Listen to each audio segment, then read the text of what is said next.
Greetings, First Community. I'm so excited to be here with all of you today, celebrating our final day of competition at First Championship. This week, teams from around the world gathered in Houston, along with tens of thousands of cheering supporters, families, mentors, and volunteers. We all came here to celebrate something bigger than a competition. What you're seeing is more than robots. It's what happens when young people are given the opportunity to build something real.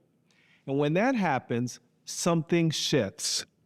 It's that moment when something works for the first time, when a team solves a problem together, when you realize you can actually do this. That's what this is all about. So to every student here, and to the hundreds of thousands of students around the world who participated this season, the work you did matters. And more importantly, you now know all that you're capable of and can carry that confidence with you. A huge thank you to the families, mentors, coaches, sponsors, and friends who support these teams every step of the way. Let's give them a round of applause. And to our volunteers, thank you for creating an experience that is welcoming, inspiring, and unforgettable. I'd also like to thank our First Championship presenting sponsor, BAE Systems, and our outstanding community of sponsors and strategic partners who make all of this possible. This season, First LEGO League teams around the world continue to explore, build, and solve problems together. Here at First Championship, we've seen our teams unearth amazing creativity and teamwork. Let's take a look at what our First LEGO League teams uncovered.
Across First Tech Challenge, students pushed their ideas further, designing, testing, and decoding. Here's a look at the action from this week.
And in First Robotics competition, teams once again showed what's possible when engineering, creativity, and teamwork come together. even in times when things must be rebuilt. Let's take a look.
April was Volunteer Month, and FIRST simply could not exist without this incredible community of dedicated volunteers.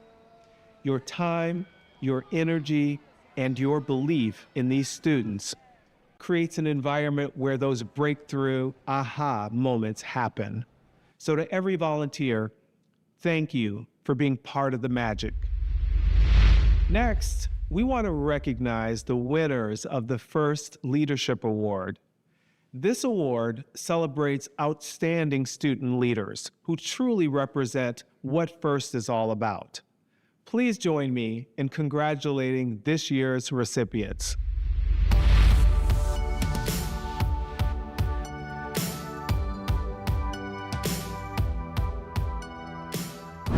Anya Arun, Team 21351, the Cybots. Arjun Dasari, Team 252, the Electrico-Hogs. Quack Quack, Team 16010, Ask for Machina.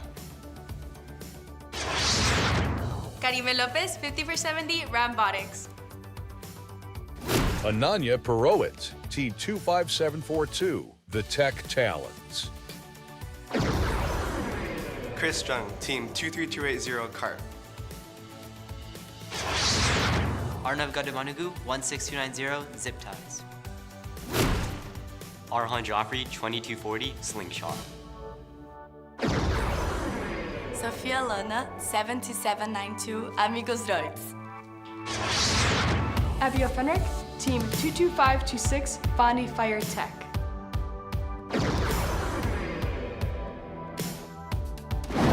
Anish Patel, Team 10553, Orange Overdrive.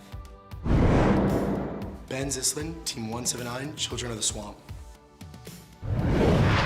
Camila Charles Medina, Team 3794, Dreaming, Creating, and Making It Possible.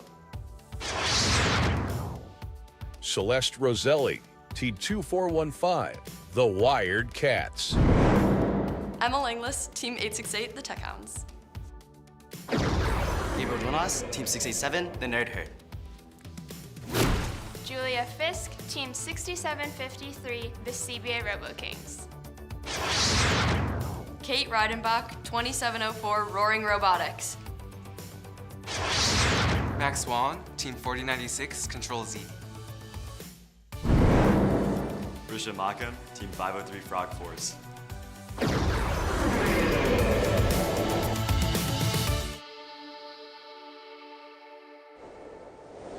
FIRST alumni are proof of what happens when opportunity meets potential. Many of you come back as mentors, volunteers, and leaders in this community, and that's how we work together to further the mission of FIRST. To this year's high school graduates, congratulations, and welcome to the FIRST alumni community. You'll always have a place here with FIRST. As this first season comes to a close, we're getting ready for what's next. The world is changing quickly, and the need for people who can build, solve, and lead has never been greater. And the truth is, The young people in this room are already capable of meeting this moment. First students don't need to be taught how to innovate. They need the opportunity to discover that they already can, that they already are. That's what FIRST does, and the future is what we're building together. Here's a look at what we planted for next season. Elena? Hello, teams. If you're like me, you've had a fun, exciting season watching your team blossom. You are the root of what makes FIRST, FIRST. Every idea, every team, every moment. You make it all grow. Because this isn't just about robots. It's about the skills we are building, the thrill, the drive, the discovery, and the community that keeps getting stronger. And now, it's time to explore a new challenge. Time to reveal the 2026-2027 FIRST season. Get excited to branch out and discover new ways to build, problem solve, and grow your curiosity together. First, are you ready? Heads up, eyes on the screen. Let's see what all that buzz is about.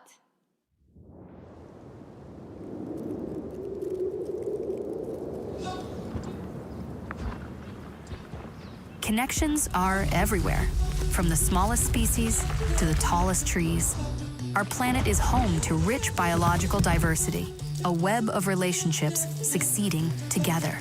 Today, engineers and scientists are finding new ways to strengthen that web, studying pollinators, tracking species, safeguarding seeds for future generations. And here in the FIRST community, we too engineer solutions, drawing inspiration from the world around us, building, problem solving, growing stronger through teamwork, perseverance, and imagination.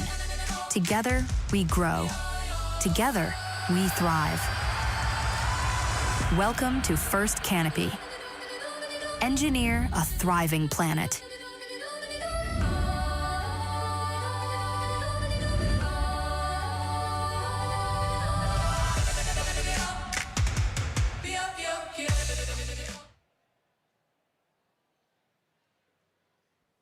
What a decode season it has been. 617 league meets, 128 league tournaments, 362 qualifying tournaments, 11 super qualifying tournaments, 101 regional championships,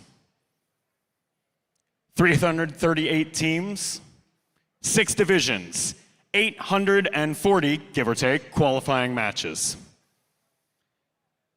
48 alliances, 90 playoff matches, and now 6 division champions. 1 FIRST championship winner in our midst. These teams have fought hard to make it to this stage, but only one alliance can become the Decode champions. Houston, are you ready? Houston, are you ready? Please join me in welcoming our contestants to the Da Vinci stage. First off, joining us from the Edison division and helping me along, announcer Eve.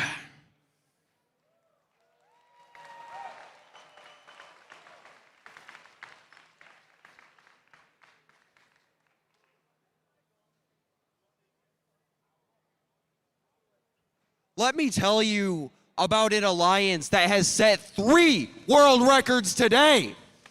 The champions from Edison. First off, let's start with their captain. They've competed since 2019, and they have the chance for their 2nd world title today. They have a motto that simplicity is the most sophisticated. Hailing from Alexandru Ion Cruza, it's 19066. From Romania, the AI Citizens.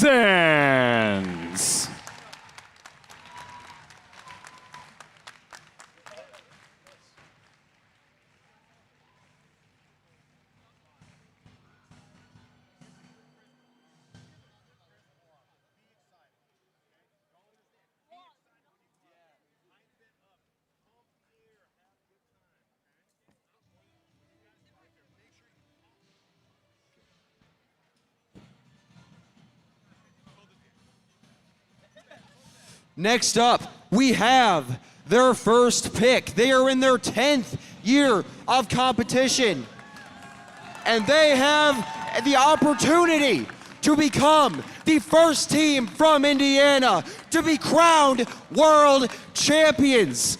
They have lost 3 matches all season. It is 11-3-29. From Bloomington, Indiana, in the United States of America, Ice Robotics.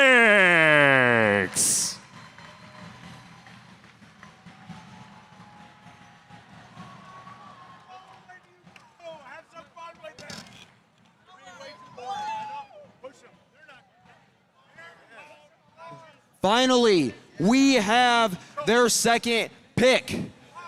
They were the Washington State champions, but before this season, let me tell you, the furthest they had made it was to a semi-state tournament. In their 30 years of competing, this is their first world championship, and they have the possibility to shock the world and win it all. Say hello to 23305. A community team from Bellevue, Washington in the United States, Creative Minds.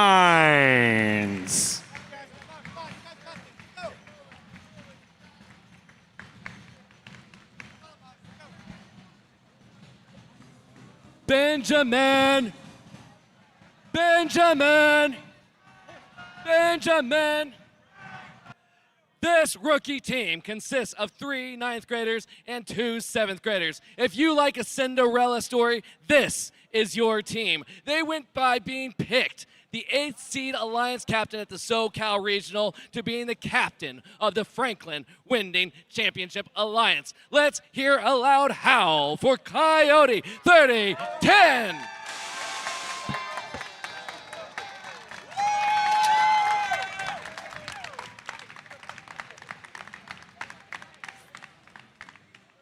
From Irvine, California in the USA, that is Team Coyote. This team was the Illinois State finalists. This is their first time at the championship, and they won the 3rd place Inspire Award. They are on their way to infinity and beyond. Give a round of applause for Meta Infinity 18-221. A community team from Highland Park, Illinois in the United States, Meta to Infinity.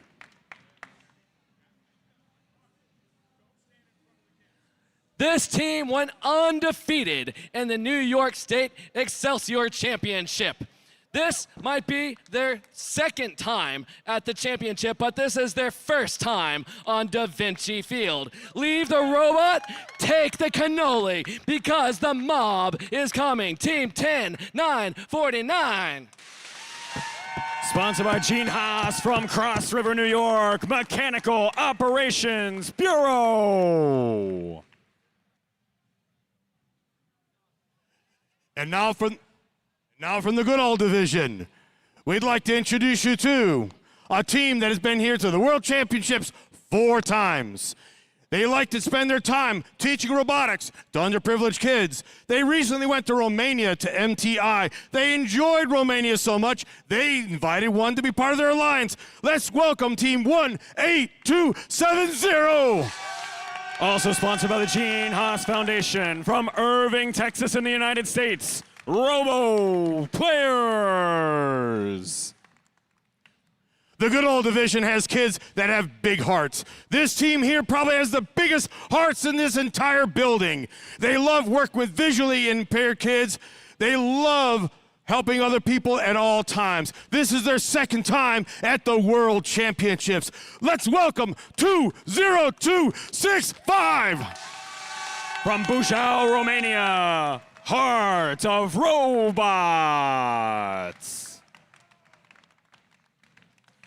And finally from Goodall, this team here has qualified for the World Championships 10 times. But for COVID, they couldn't make 2 of them. There are no difficulties with this team. They do not match their name. Let's welcome Team 27172. Sponsored by First in Texas from Plano, Texas in the United States. Technical difficulties.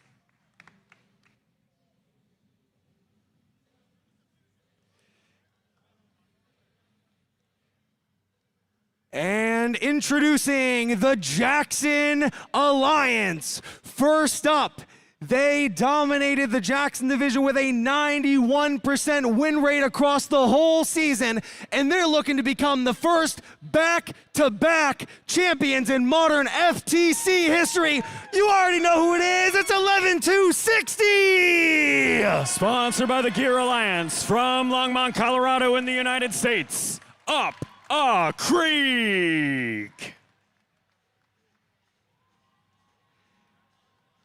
They've got the second highest overall power ranking in the world, and you better put on your shades because the sun will rise. It's 19,564! Sponsored by Texas Instruments from Plano, Texas in the United States. It can solar.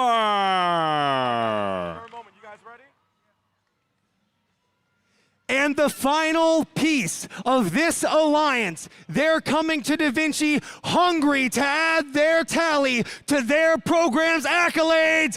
Give it up for 23-24! Representing the Bellarmine College Preparatory School in San Jose, California in the United States, Cheesy Bites. Lovelace, make some noise! Starting off with our winning Alliance captain in their rookie season, coming hot from the victory as winning Alliance captain in the Mockingbird division of the Texas State Cup. With a season record of 41-5-0, they herald the start of a new era with the same heat during the Lovelace events. Their journey has taken them far. It's Team 30030 Exodus! They're sponsored by iFixit from Austin, Texas in the United States. Exodus. Next, in their fifth season, this team was the winning Alliance captains from the 2025 Italian Championships with a season record of 44-10-0, bringing that same drive and passion they gave it their all during the Lovelace Fields. Make sure not to blink or you'll miss them. It's Team 21087 Velocity! Representing the National College of George Montomagochi from Brad, Romania, Velocity. Last but certainly not least, in their 10th season, this team was two-time Inspire Award second place winner, as well as the first pick for the Finalist Alliance at the Michigan State Championships. The road to the top has not been an easy one, yet they left their mark in the Lovelace division. With the season record of 21-6-0, they're ready to shake up the pecking order. It's Team 11228 Overclock Bots! Sponsored by Coops and Gentex from Zeeland, Michigan, Overclocked Robotics. Representing the Ross Division, named after the first Native American woman engineer ever, we have the captain of this team, current world record holders with 574 points from Bucharest, Romania. It's Quantum Mechanics 14270. From Bucharest, Romania, representing the International Computer High School, Quantum Robotics. Next up, it's the team that says we cook together. Yes, from Westford Academy in Westford, Massachusetts. It's Ghost Robotics 3565. Representing the Westford Academy of Westford, Massachusetts in the United States, Ghost Robotics. And last but never least, they're the Enforcers. They've been around 13 years, and they've been to Worlds 10 of those years. They've been to Worlds 8 years in a row. They are what police officers do when they decide to do a STEM project. I want you to give it up for my friends, the Enforcers, 7146, Egg Harbor, New Jersey. Representing Egg Harbor Police Athletic League from Egg Harbor Township, New Jersey in the United States, the Enforcers.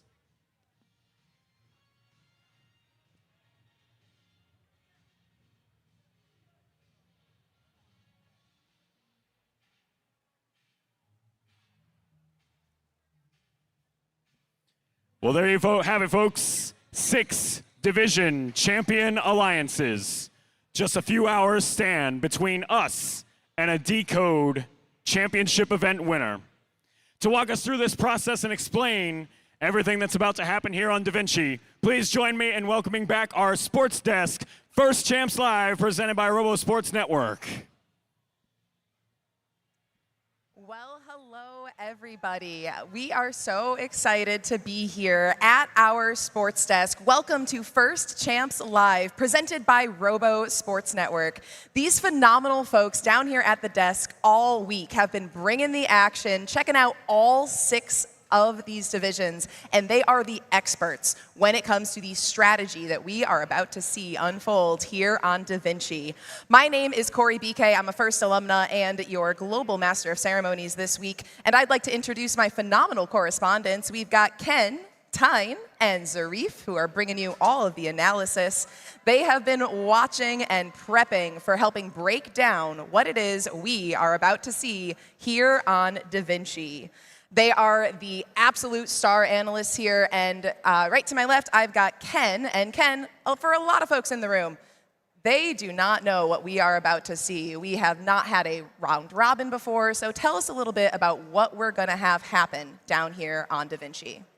Take everything you know about FTC playoffs and throw it out the window. We're going to our round robin tournament. It's 5 rounds, each of 3 matches, for a total of 15 matches. And with that, every winning alliance is going to play every other alliance. So in that, a win earns you 2 championship points, a tie 1, a loss 0. After that, all of your teams are going to be ranked. And the top 2 teams, based on championship score after the round robin, are going to move to what's maybe a little more familiar, a traditional best 2 out of 3 final. It's going to be an absolute blast. Yeah, it is going to be phenomenal. So y'all have watched a lot more matches than I have had a chance to this week. So what are y'all looking forward to most when it comes to the DaVinci action today? So these 6 alliances have all now had about 2 hours to come up with the strategies to adapt to this high pressure cooker situation that they're in. Yeah, they've played and they've dominated perhaps on their fields, but it all starts over again on DaVinci. And they have had to very quickly learn who are they playing and what is their play style, how can we adapt, and how can we overcome. So I'm going to be very curious how their strategies have changed since the division. I mean, I'm looking for how many world records we can break. How many can we break, guys? We've been breaking world records division match after division match, and right now at the DaVinci Finals, we will be seeing the teams playing at the highest level. That's what I'm looking forward to. Very cool. Awesome. Well, we are getting prepped for our first round robin match. What do y'all know about what we're going to be seeing in this first matchup? So our first match is going to be played right behind here. Got to look to the other corner, and we're seeing some teams already ready there.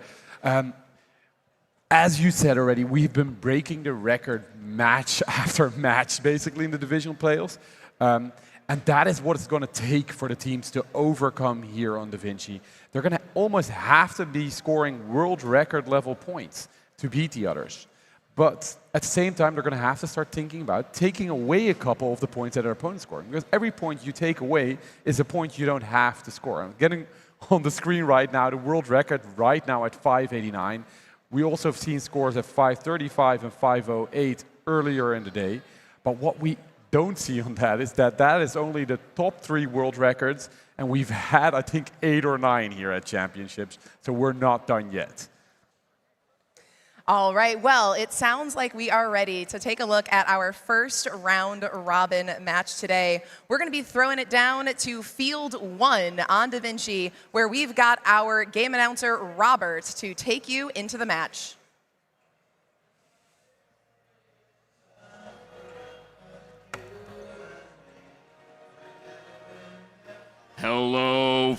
First, fans, friends, and families, we're getting ready here on Da Vinci Field 1 for match number 1. Now, in this match, we're going to have Edison in red versus Franklin in blue. So, if you want the Red Alliance of Edison to win, let me hear it. Yeah. Yeah. It's Now let's hear who wants the Blue Alliance of Franklin to take it. Now let's meet our teams. It's the Alliance captain from Edison. It's 19066 AI Citizens.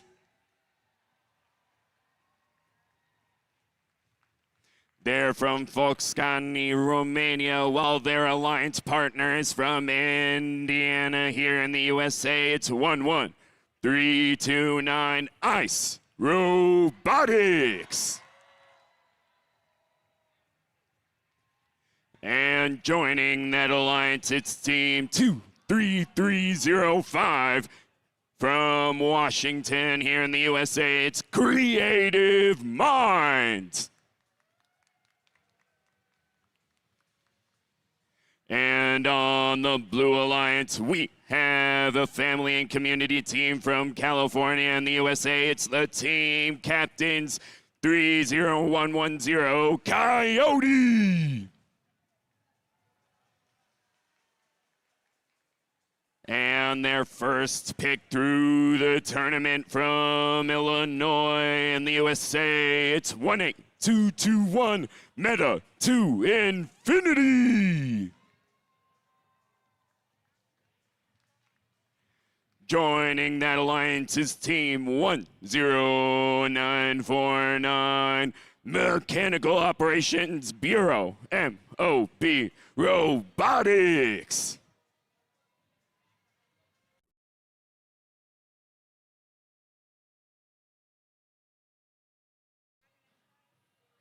While we're finishing up, once again, let me hear it if you want the Edison division in red to win the match.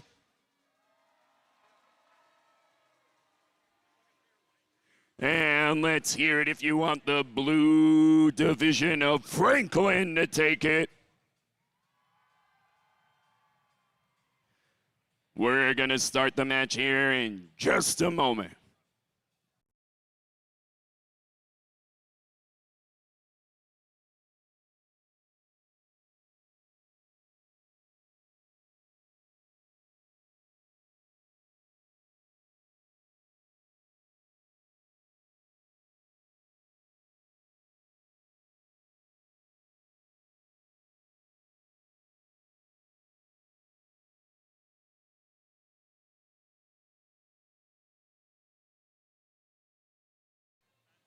We have our thumbs up.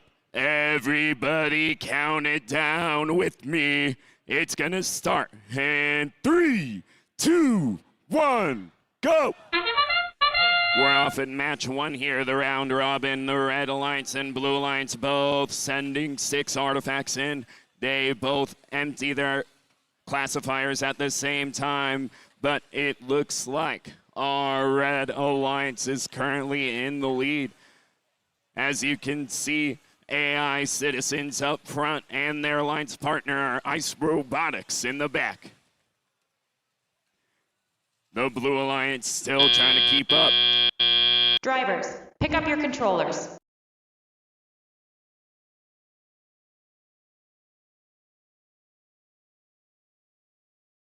Three, 2, 1. And the drivers have taken control. The Red Alliance 11329 ICE Robotics having some opportunistic defense being played against them by the rookies Coyote. The Blue Alliance and Red Alliance colliding in the secret tunnel 18221 Meta to Infinity, trying to empty the classifier but colliding with ICE Robotics in the process. You can hear some collisions here at the far launch zone. The rookies colliding with ice. It's a bit slippery over there, but the teams are able to keep up.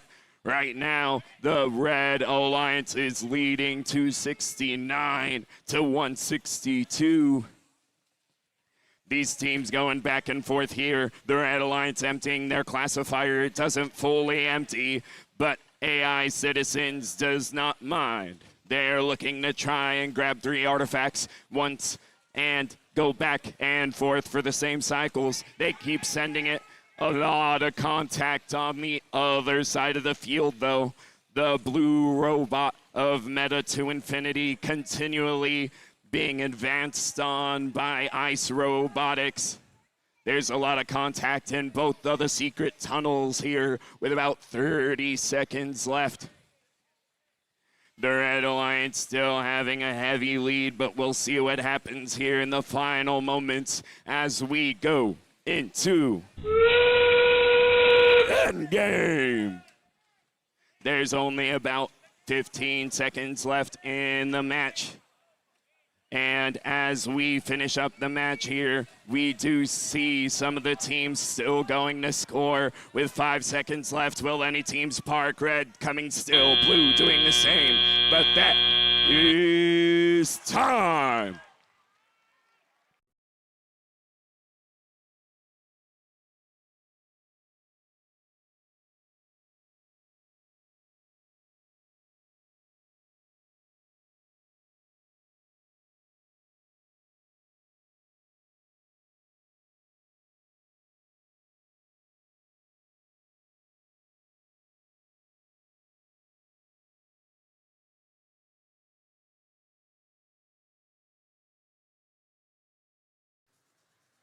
We're getting ready here on DaVinci Field 2 for DaVinci Match 2. Let's meet these teams. Starting off on red, our Jackson Division Captain Champions. From Longmont, Colorado, USA, 11-260, Upper Creek Robotics. Joining them from Plano, Texas, USA, 19-564, Econ Solar.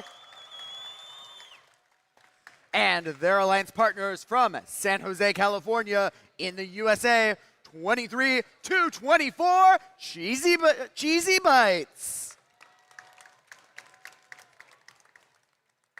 Over on blue, we have the good ol' winning division champions. Starting off with our captains, 18-270 from Irving, Texas in the USA, Robo Players.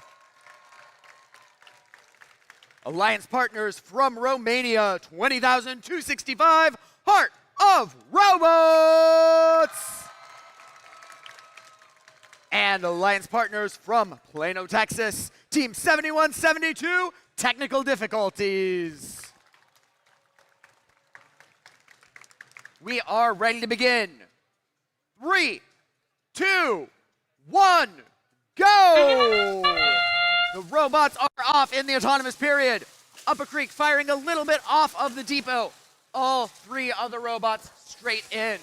The live scoring is slow to catch up. We have a lot of game pieces that have been scored. Red Alliance getting some in, some bouncing out. Blue Alliance making nearly every shot. We'll see, Blue Alliance is in the lead on the live scoring, and that does seem to be accurate. We have 5 seconds remaining in auto. Blue pushing towards 100. Red Alliance in the 40s. Drivers, pick up your controllers.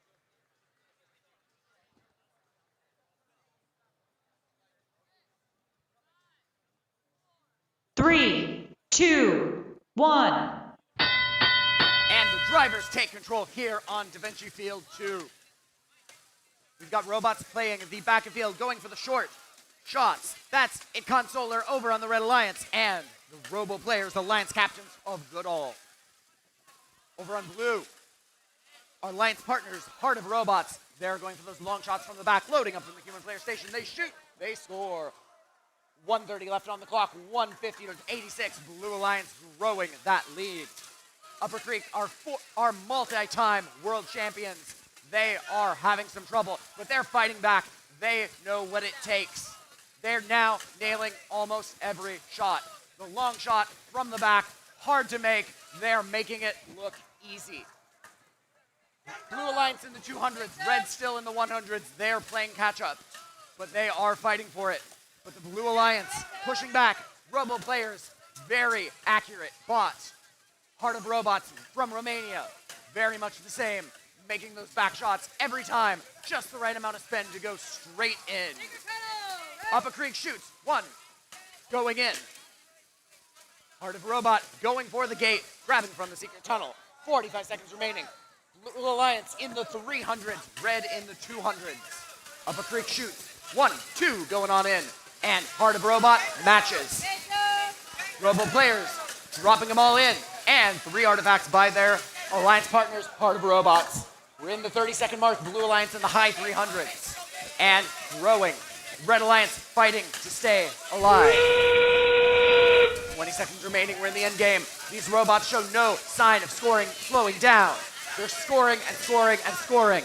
We've seen very little defense. It is all offense on these alliances here on Da Vinci Field. 5 seconds remaining. 3, 2, 1, and done.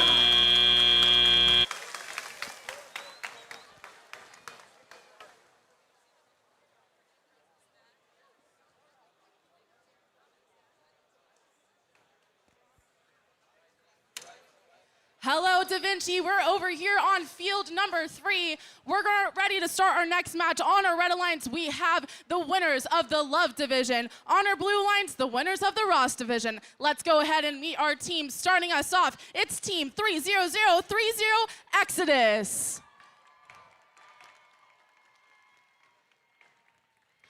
Joining them from Brăila, Romania, it's Team 21087 Velocity.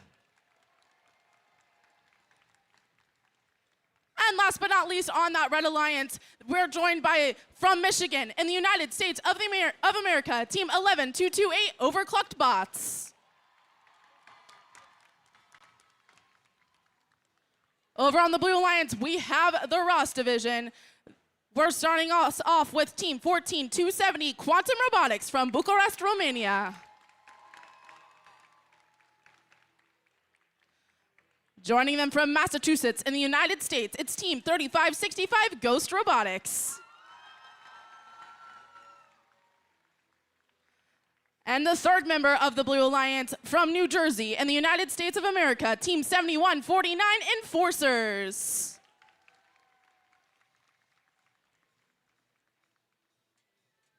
We have our thumbs up to start this match in 3, 2, 1, go! We're seeing robots moving on the field in that 30-second autonomous period. We already have several of those artifacts flying through the air. We're seeing a 30030. They're in the back of the field. They're launching some of those artifacts over by that loading zone that collected from them rolling off of the ramp for the Red Alliance. Over in the Blue Alliance, we're seeing Quantum Robotics. They're opening up that gate, allowing for more of those artifacts to roll and be classified on that bottom ramp. We're also seeing 3565. They're in the back of the field. That's Ghost Robotics. Drivers, pick up your controllers. We're about to head into our teleoperated period. Again, this is a Ross versus Love Division. 3, 2, 1. Our robots are off. We have 2 minutes of gameplay here. Those artifacts are going to go into the goal as fast as possible for those alliances. The name of the game right now is points. We're trying to get those points. Not worried about making points right now. We're trying to win these matches. We're going to get those artifacts up and over into the goal. We're seeing those fast cycle times from Exodus in the corner of the field over by their alliance's loading zone. We're also seeing 14270. That's going to be Quantum Robotics. They're opening up that gate and doing those cycles back and forth from the front of the launch zone and back over to opening up that gate in the back of the launch zone. We're seeing Exodus also make their way over to that Red Alliance secret tunnel area over by the Blue Alliance goal. Over on the other side of the field, we're seeing Velocity open up that gate, allowing those artifacts to roll down into their intake directly so they can head over to that front launch line, launching them up and over into those goals. Again, those artifacts worth 3 points each. Each of those reps should be about 9 points if they're scoring 3 of those artifacts perfectly and accurately into the goal. We just hit 1 minute left in the match. We're halfway through teleoperated period. 323 points for the Lovelace division, 247 for the Ross division. Right now we're still seeing 14-270. That's Quantum Robotics. They're clashing with Exodus as there's some defense are being played. We're trying to knock those robots out from what they're doing on those paths, also avoiding those penalties from interacting in that secret tunnel area. Back at the field now, we're in that loading zone. We're seeing 35-65. They're picking up some of those artifacts from their human player directly in that loading zone. Also making the way to the front of the field is Velocity. 20 seconds left in the match. We have a 100-point difference between the Red Alliance and the Blue Alliance. Let's see how high those scores can get in these last 10 seconds of the match as those last-second artifacts are seen flying into the goals. 5 seconds left. Robots will make those way over to the bases. 3, 2, 1.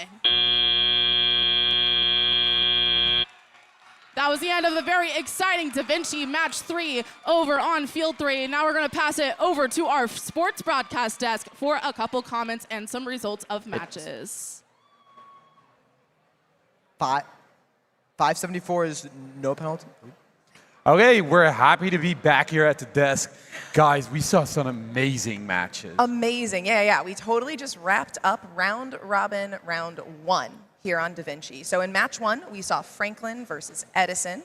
In match 2, we saw Goodall versus Jackson. And in round 3, we saw Ross versus Lovelace. Now, I am so excited to hear what our analysts have to say about what we saw from each of those 6 divisional champions for the first time here on Da Vinci. Absolutely. I mean, let's just go in order here, right? Starting off with the Edison Alliance, Edison versus Franklin in match number 1. They got off to a hot start in Autonomous. You saw both of those robots, AI Citizens and Ice Robotics, going ham on that goal, scoring more than 100 points in artifacts in that Autonomous period. We also saw them in the teleoperated period being very dynamic, right? Right off of the gate, you saw Ice Robotics doing their cycles and then going and disrupting their opponents. And that really made it hard for the other alliance to get into a groove during that match and really find any way to recover and get back in it. We also, AI Citizens, they prescribe to the if the bot ain't tipping, it ain't whipping mentality. They were just slamming into the walls to grab those artifacts really quickly for those cycles. But the Franklin Alliance, some autonomous miscues, it's unfortunate, but that does happen, right? Things go wrong. 4 more rounds for them to bounce back, and we saw some great things. We saw meta to infinity, right? They were able to shoot on the move. Eventually, about halfway through the match, they really did get going in a cycle there and were able to evade Ice Robotics, AI Citizens. But by that point, it was maybe just a bit too much of a deficit. So I'm really excited to see what comes out of Franklin in the next coming matches. Yeah, and then we had the Jackson division, where we have the current world champions, Upper Creek Robotics. Wow, what a performance by them. Now, you could see that in Autonomous, they were not fully in tune, not as good as we saw them in the division playoffs, but I'm sure that's going to grow. And the weird thing is, you know where the problem lies? ItCan is just too good at auto. They're taking all the artifacts, and there's nothing for Upper Creek to do, which is really unfortunate, but it showcases how that L-shaped robot that ItCan built can perform so well. And now we saw them in the Red Alliance, but if they go over to the Blue Alliance, they have like a mirrored version of that robot that can perform very good as well. On the other side, we saw the Goodall division. Goodall was also so strong. Also a little bit of a struggle on auto, but they got a lot better during teleop. And there, the highlight, of course, is that double climb. Heart of Robots lifts up, and Robo players just dries on underneath it, and it's gorgeous to see, but it translates to points very well, because that's 30 points that you're scoring against 15 if it's a full and a partial. So that's 15 points. That's a lot of artifacts that you need to score to compensate for that. And now moving over to Da Vinci Match 3, starting with the Lovelace division. I mean, what an amazing Autonomous for both alliances, to be fair. But we saw that Exodus and the other robot, they really were coordinated. They had their gate open synced up perfectly so that both robots could be scoring the correct amount of artifacts for their respective Autonomouses. Now, going forward to teleop, we saw that it really comes down to the close spot, right? The close spot is determining the pace of the game, as we've seen time and time again through our divisions, through our division playoffs. And that was the end of the blue line, or the struggle that the Blue Lions faced here, unfortunately. They kept letting their classifier get full. They kept letting those artifacts become overflow. And unfortunately, that thirds your points. And when you're going against matches that go up to like 500, you can't afford to have your artifacts worth any less. However, we also did see some good gate zone defense from the Blue Lions, making sure that whenever the Red Alliance was in their secret tunnel, that they really tried to, or came out of the secret tunnel, that they really tried to get those penalties there. Now, moving on to the Ross division as well, we saw some excellent, excellent shots from Quantum over there, and they just work well together. The only improvement they need to make is opening that gate faster. Very, very cool. Now, what our format is down here in Da Vinci, as you saw, we did see 3 matches back to back to back. And these alliances are looking for some championship points, 2 points for the win. And they are hoping to keep those with them throughout our round robin. Our field staff are hard at work, making sure everything is right. And then we are looking forward to posting all 3 of those match results at a time to see in real time what it looks like in terms of our championship rankings. What do you guys think about this format? What are you looking forward to seeing as we get all these matches together? I love it. We saw like individual kind of metas develop on each division, right? And to win your division, you had to play to the meta. Now, kind of that's kind of all gone, right? 6 different metas are all colliding now, and they all have to interface with each other. And so all that pre-scouting that goes into like, what do these teams and alliances look like? On top of the fact that there's 3 robots on an alliance that can be subbed in and out at any time to change that strategy, you just never know what you're going to get in a given match. Yeah, and this round robin format is unique. It's the first time we've ever seen it in FTC. And it's going to be so interesting to see, okay, you win your first match. That means you can start calculating how many matches do I need to win after this to still make the finals. Can I risk it? Can I play a little with my strategy here? Can I tune this a little? Even if I lose then this match, I have a buffer because I know you don't need to win all 5 matches now. You need to win enough matches and then win in the finals. Absolutely, and with the round robin tournament, as we saw in this year, or what's new, is that you can have whichever robot you want up there at any given time, right? You don't have to play every single robot, but you can switch up your strategy whenever you want by employing that second pick or first pick whenever you wish. And that's going to create some really nice dynamics as we face other divisions. Maybe other divisions are better suited to playing with another robot or vice versa. And so it's going to be very interesting to see how the picks incorporate into that interdivisional gameplay. Yeah, there's also just such a mind game going on too, right? Because you got to think about the mentality all these alliances have going into it. All 6 of our division champions were undefeated in the playoff tournament in their division. Most of these alliances aren't going to advance to the finals, right? So you lose one early, half of our alliances are going to lose one early, and it's how do you bounce back from that, right? What's the conversations? What are the adjustments being made in such a tight turnaround? And now you're playing against a completely different team, by the way. Yeah, and it's not just undefeated in the playoffs, something to remember. Both Quantum and AI Citizens are Romanian captains of their respective alliances, were undefeated during the quals as well. That means they haven't lost a match at championships here all week long. But before this day is over, one of them has to lose something. And it really shows because they're really close in, like, at the end of autonomous, right? I mean, for Da Vinci Match 3, it was roughly 115 to 110, right? They're within artifacts of each other. And what's going to make the difference is the teleopera period, how you employ that strategy with these different picks, with the different robots, and if you're opening the gate zone properly or not. Yeah, for sure. Totally. So as you said, we are going to see some of these robots, some of these teams take their first loss of the entire week. So when we're looking at these teams, what do you guys think we're going to see change as they move into the second round here in just a little bit? Well, one of the big advantages in the second round is that you've seen your opponents play a match. And, well, of course, these teams have looked back on YouTube to the matches the teams played in their division playoffs, but the division playoffs are not Da Vinci. It is not comparable how much tougher it is out here and how much better your opponents are. And we've been talking about that a little bit during the division playoffs. these alliances are going to have to stop going all out on offense because you are now facing teams that also do that and also very successfully do that. So maybe you're going to have to adjust a little there. Yeah, but now on the flip side of that, while you're defending, it's very hard to score points, right? And so you need to balance the difference between trying to defend a bot so they can't score those artifacts, but also making sure you have time to score, right? You need both robots scoring with these very high score matches. And as we're looking through all of the our division alliances here, their average scores are mid to high 400s, with their highest scores being like low 500s too, right? There's so many points that you need to score just to be average here that you really need to balance your time with defending as well. Yeah, and what is going to be interesting as well, because you are guaranteed to play 5 matches, finding a consistent plan is also really helpful. You got to score a lot of points every single game, especially if you're not going to be seeding #1 in the round robin. #1 maybe is going 5-0 and will go to the finals, but that #2 seed, you might be drawn in championship points, and then we're going to have to look at tiebreakers.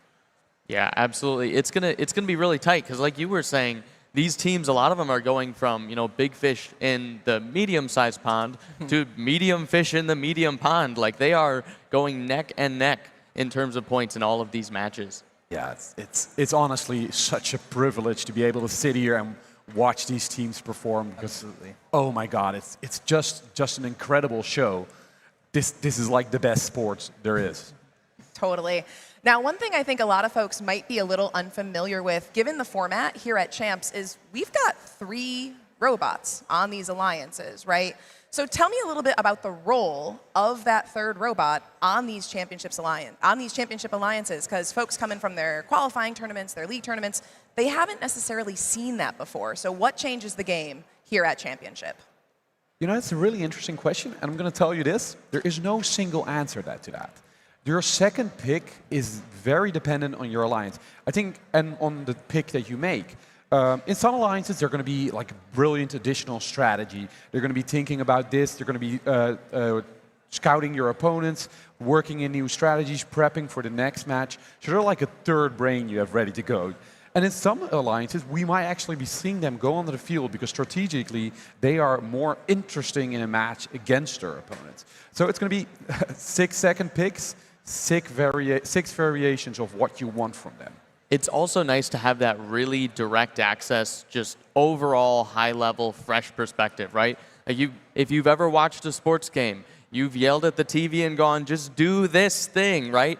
And having that outside observer that is directly invested in the success of the alliance and can kind of see high level where things are going right, where things are going wrong, opportunities, things that need to change, that's absolutely critical to a championship winning alliance. Yeah, it's totally true. You're so right on that. And honesty is the best thing you can have within your alliance. It's very interesting how an alliance dynamic grows during a tournament. Because you start off knowing each other, but you know, you're not friends yet. But I honestly do believe in FTC, to become a championship winning alliance, you have to become basically best friends by the end of the day. Because you got to know each other through and through and be able to be so honest to each other. And honesty about what's going well, and honesty about what has to improve to win. Absolutely. There's no egos here, right? If something isn't working, it can't work, right? We can't keep doing something that isn't working. And we need to see communication from these teams, whether it be through their autonomous routines, making sure they don't collide, or trying an autonomous that's lower scoring but consistent instead of just trying to do your flashiest autonomous and having a lot of them miss, right? And so having that aspect of communication and honesty is also very, very important as well. Yeah, for sure. 100%, Zarif. I really love that you're bringing up that communication piece, right? Like, we think about it interpersonally, talking to one another, but also communication with where's your robot going, where's my robot going, and making sure that those strategies are compatible with one another. Super important. Well, we've had a little bit of time to take a look at those matches. We are still finalizing some of those results down there on the floor. We're going to take a little bit of a break, and hopefully we'll be getting those to you real soon. We're going to throw things over to our hype squad here, and hopefully we'll be right back with those score posts.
All right, I have got some scores posted coming out of Da Vinci round 1. We've got those displayed up on the big screen. So, first champs, make some noise for our winners coming out of round 1. It's the Edison division. Yeah, the Edison division takes round 1 with 556 points against 407 for the Franklin division, moving them to the 1 seed. Looking at that matchup between Goodall and Jackson, we see a win coming from Goodall, 448 to 402. And then that third match between Lovelace and Ross, we see a win by the Lovelace Alliance, 525 to 393. We've got championship points indicated up on that screen. So we did have those individual matchups, right, between Edison, Franklin, Jackson, Goodall, Lovelace, and Ross. The winners of each of those are going to get those 2 championship points. They act kind of like ranking points here on Da Vinci, and we've seen that before, but those bonus RP, those do not matter anymore. So we are tallying those championship points throughout, and we will also have some tiebreakers to determine who's going to be moving on to our event finals in the instance of a tie with those championship points. So how does championship points work is that you get 2 for a win and 1 for a draw, and obviously 0 for a loss. So that means we now have 3 alliances that are tied on 2 points and 3 alliances that are tied on 0 points. 100%. So we are looking forward to see what happens in round 2. So I'm going to toss things on back to my friend Irving. He is on field 4 to introduce us to the first match in our next round of teams. Well, hello everybody here at Da Vinci Field number 4. Hello, bonjour, buongiorno, ¿cómo estáis todos? Hello everybody, hola a todos. We are ready and packed to start this match number 4 from Da Vinci. Let's start with the Blue Alliance with team 3011-0 Coyote from Irvine, California.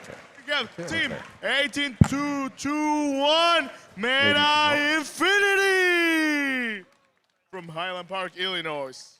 We have team 10949 Mechanical Operations Bureau, MIOB Robotics.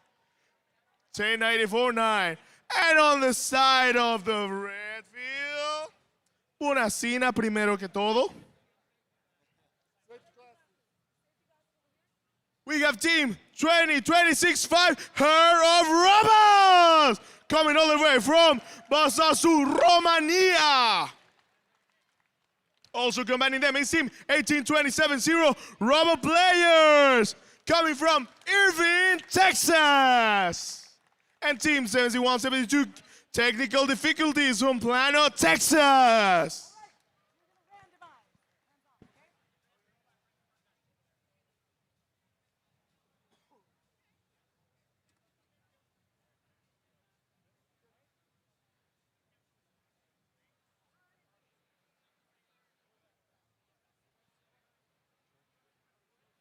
I want to hear first at the people at the stand because we are going to start this match at 3, 2, 1, go! Plenty of action in the tournament spirit. We can see lots of artifacts going out of the field. Those ones are courtesy.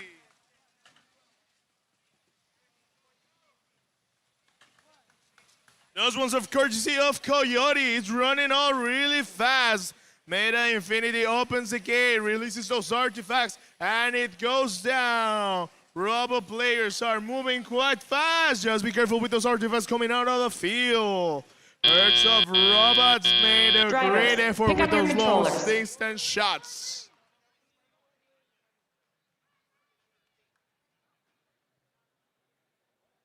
Three, 2, 1.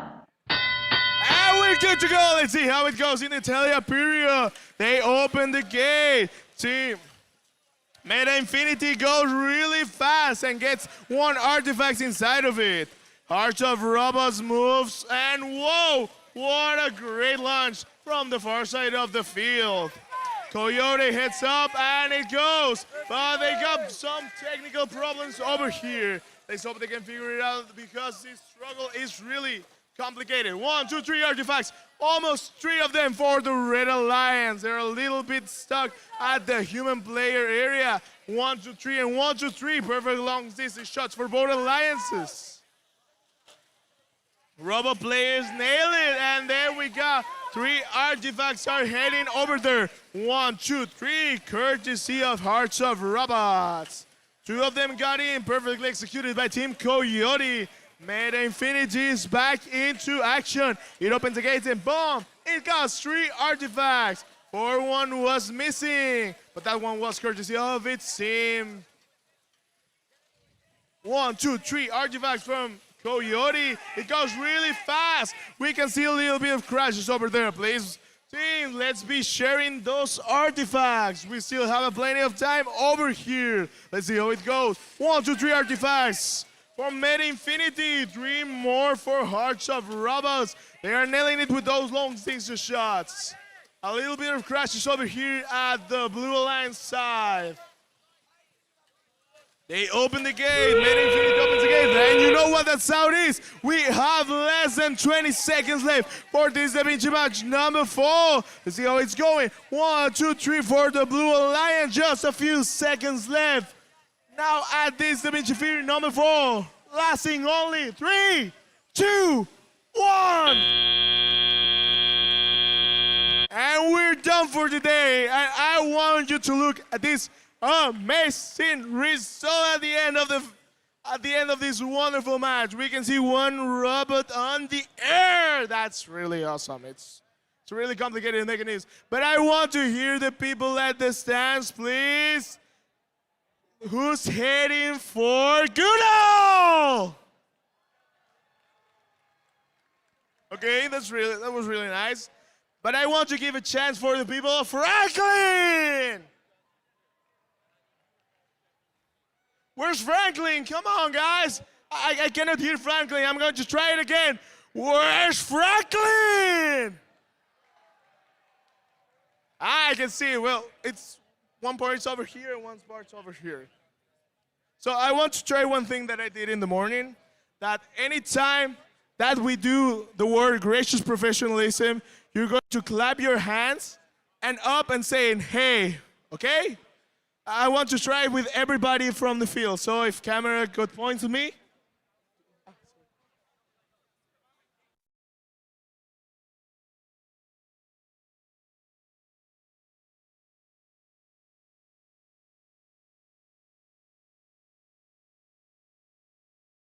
And we are back on Da Vinci Field number 1 for match number 5 in our round robin. Over on the Red Alliance, we have our Ross Division champions, starting with their captains, 14270 Quantum Robotics.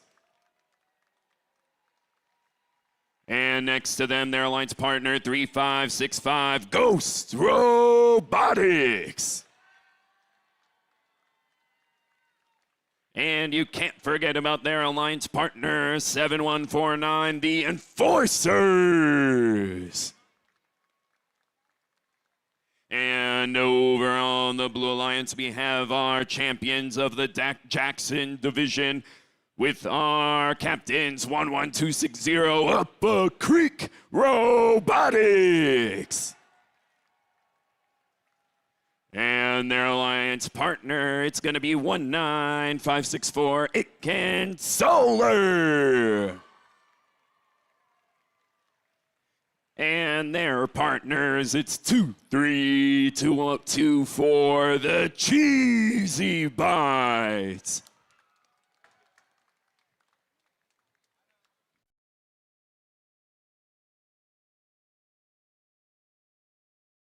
And I do have my thumbs up. Drivers, get ready. We're going to get this thing started in 3, 2, 1, go.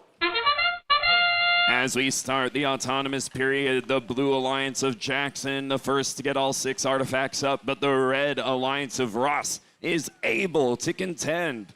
You can see 14270 for Red. That's Quantum Robotics. They empty that classifier. All of the artifacts do fall out, and they're looking for more. While on the Blue Alliance, Solar's doing the same thing while up a creek.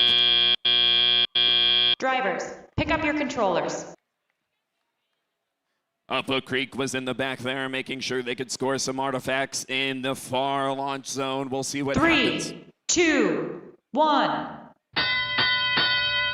As we go into the teleoperated period, as you can see, 3565's the first one to strike. That's Ghost Robotics for the Alliance from Ross. There's some collisions there, some opportunistic defense from 11260 Up a Creek Robotics. They're back and forth, the cycles from their human player back to the goal. Great for those artifacts being scored, but the Red Alliance has a lot to say. This match is within 5 points as we are going into the last minute and 15 seconds. Right now, Solar for the Blue Alliance is scoring up high and in the close launch zone. Wow. For Ross, Quantum Robotics is doing the same. They keep collecting the misses from the two alliances up front. They empty the classifier, and that's 3 more, filling and emptying. The Red Alliance still able to contend Blue. It's a 1-point match with about 45 seconds left.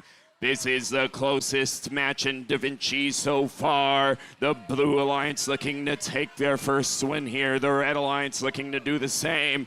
Let's see who's able to do it with 30 seconds left. The Red Alliance starting to get a small lead here, but the Blue Alliance still looking to contend. Collisions here at the backfield between Up a Creek and Ghost as we go into endgame. There's only about 15 seconds left. Up a Creek looking to score next to Ghost in the back. Solar blocking a bit, but we will see as the match comes to a close.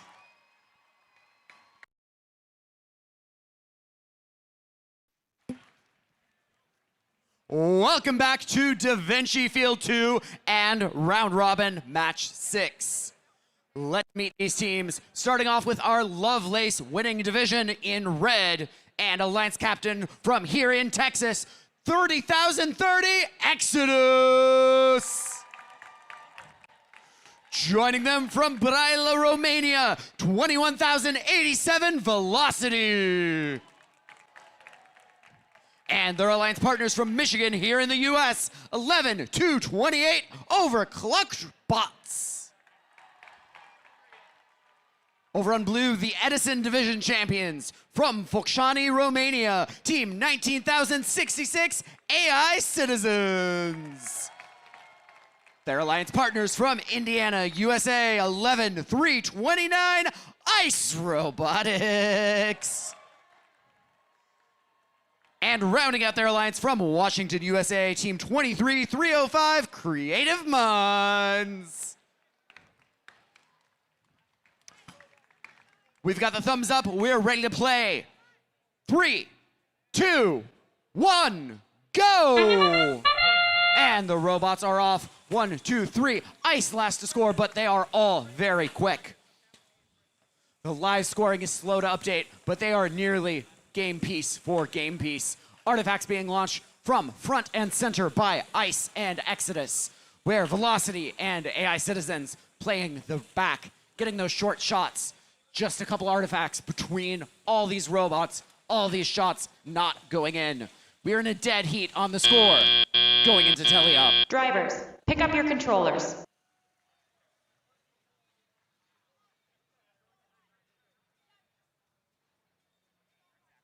Three, 2, 1. Slim advantage for Edison going in to the driver control period. It's anyone's game. Just a few points, one way or the other. Lovelace takes the lead. We've got artifacts flying. Not a lot of defense going on right now. Ice and Exodus just barely bumping. Not even trying to slow each other down, just trying to score as fast as they can. We're playing the gate, playing the secret tunnel strat on the Blue Alliance by AI Citizens. Grabbing from the gate nearby, just pop it open, grab some artifacts, grab some missed shots, they're ready to go. Exodus stealing from that secret tunnel. 1, 2 going on in, and 3 for Ice for the Blue Alliance. Blue has pulled ahead, but it's still just 40 points. 1 minute 10 remaining. Ice going to the secret tunnel while both red robots score. AI Citizens grabbing those artifacts, and secret tunnel snag by Exodus. We've got some bumping, some defense going on. Exodus grabbing more artifacts and scoring. Blue Alliance just 30 points ahead, 1 minute remaining. This could easily still go either way, but it is certainly advantage Edison. With 45 seconds remaining, we're still not seeing much defense. It's all offense, all where can we get more game pieces? How do we shorten our cycles? Faster cycles, more points. Blue Alliance in the 300s, Red Alliance in the high 200s. 30 seconds remaining, and we're still just a double threat game. Velocity certainly knows how to keep that robot fast, keeping those cycles short, shooting on the move. Every capability, every second, every inch matters here on DaVinci. 10 seconds remaining. Edison still holding on to that lead. Lovelace trying to catch up. We're going for the park in 3, 2, 1. That is all, folks.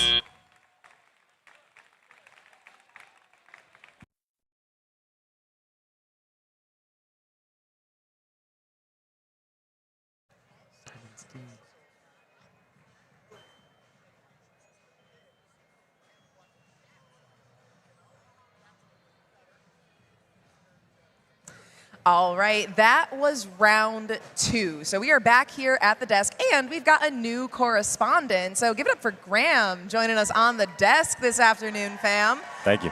We are so happy to have him joining us. We're going to get to what he was looking at in just a moment. But first, let's recap round 2 here on DaVinci. What do we see, guys? Our first match, match number 4, was Goodall versus Franklin. So Goodall taking a commanding lead in auto. Franklin, they just couldn't find artifacts on their side of the field, it felt like. You look at that's one of the functions of the secret tunnel in the game design is that, hey, when your alliance scores, you have access to those artifacts. But that's a consequence of this kind of mutual agreement that, hey, the other alliance is going to own our secret tunnel that we're seeing, is suddenly now if you're cycling more, you are also getting a more consistent feed of artifacts. And that was really where Goodall took ahead, right? They had all of the artifacts on their side. They could pretty much, spin in a circle, and they had another reload of artifacts for their next robot. We also saw some more aggressive defense at the start of the match. From 31-10, they were pushing around that Blue Alliance. And overall, Goodall able to use those to take the lead at the end of the buzzer. So final scores to be confirmed. But I mean, score more artifacts, get more points. Yeah, that's totally true. Now moving on to the DaVinci 5, where we saw immediately the round robin becoming impactful. We see 2 teams that have lost their first match, knowing that if they lose another, it's a tough story to still to make it to finals. Ross lost to Lovelace in round 1, and Jackson lost to Goodall. Both very good alliances, though. I personally picked Ross myself to go all the way this year, so I was very happy to see them still be performing super good. Ghost specifically has an autonomous where they go almost all the way into that secret tunnel to go and get those artifacts and score them, and it works beautifully on the big face. Now, at the other side of that alliance, you see Quantum, and so impressive how they're shooting while driving on the move. That means they're losing almost no time when you're either aiming or still driving, because it's the same thing at that point. On the other side, Jackson was very happy to see that their autonomous now worked the way they intended to do, and then it's almost an art form how efficient they are going into that ramp, because it can solar now on the other side of the field with that L-shaped robot just grabbing all the artifacts directly from the ramp and getting back to shoot them so quick. Yeah, and now taking a look at DaVinci Match 6, we have the red alliance with Exodus and Velocity and the blue alliance of AI Citizens and ICE. So we had a few collisions for the red alliance in auto, which made their auto a little less effective. The blue alliance came out on top after the auto period. We saw a lot more defense and strategic play in this match compared to DaVinci Match 5, which is a big difference and something that we really want to be watching as we're going throughout the matches today. We saw Exodus going deep into the secret tunnel, Exodus on the red alliance, again, going deep into the secret tunnel for the red alliance. That is coming out of the blue gate, which forces ICE, who was cycling the close zone on that blue gate, to kind of back off, allow Exodus to get in there, make sure that they are getting all of their artifacts, that they are guaranteed in that protected zone. We saw a very similar thing happening on the other side of the field. We had ICE going in the we had ICE and AI Citizens and Exodus were the ones on the red secret tunnel on the blue goal, and then we had ICE and Velocity on the other side with a very, very similar thing. So watching that kind of play out as the bots shooting and launching from the far zone, cleaning up from the secret tunnel as the bots doing the close zone launching from the gate. That's going to be a really, really critical thing going forward in the rest of these matches. Very cool. Well, we've got some news down here on the desk to share. We are actually going to be looking back at one of those matches a little bit more. We'll be able to report back to you on that shortly. But in the meantime, we've got a little bit of entertainment planned for y'all this afternoon. So I'm going to toss it back over to our friends managing the rest of our show this afternoon, and we'll see what's coming up next.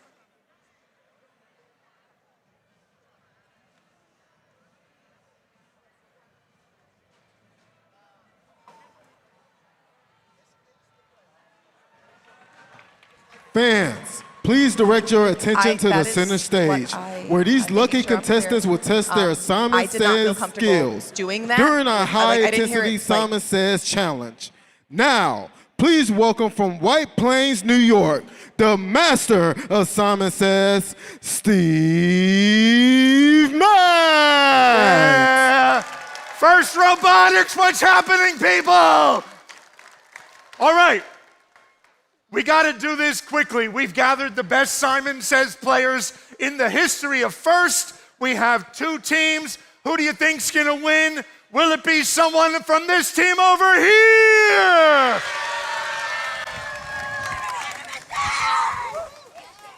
Or will it be someone on this team?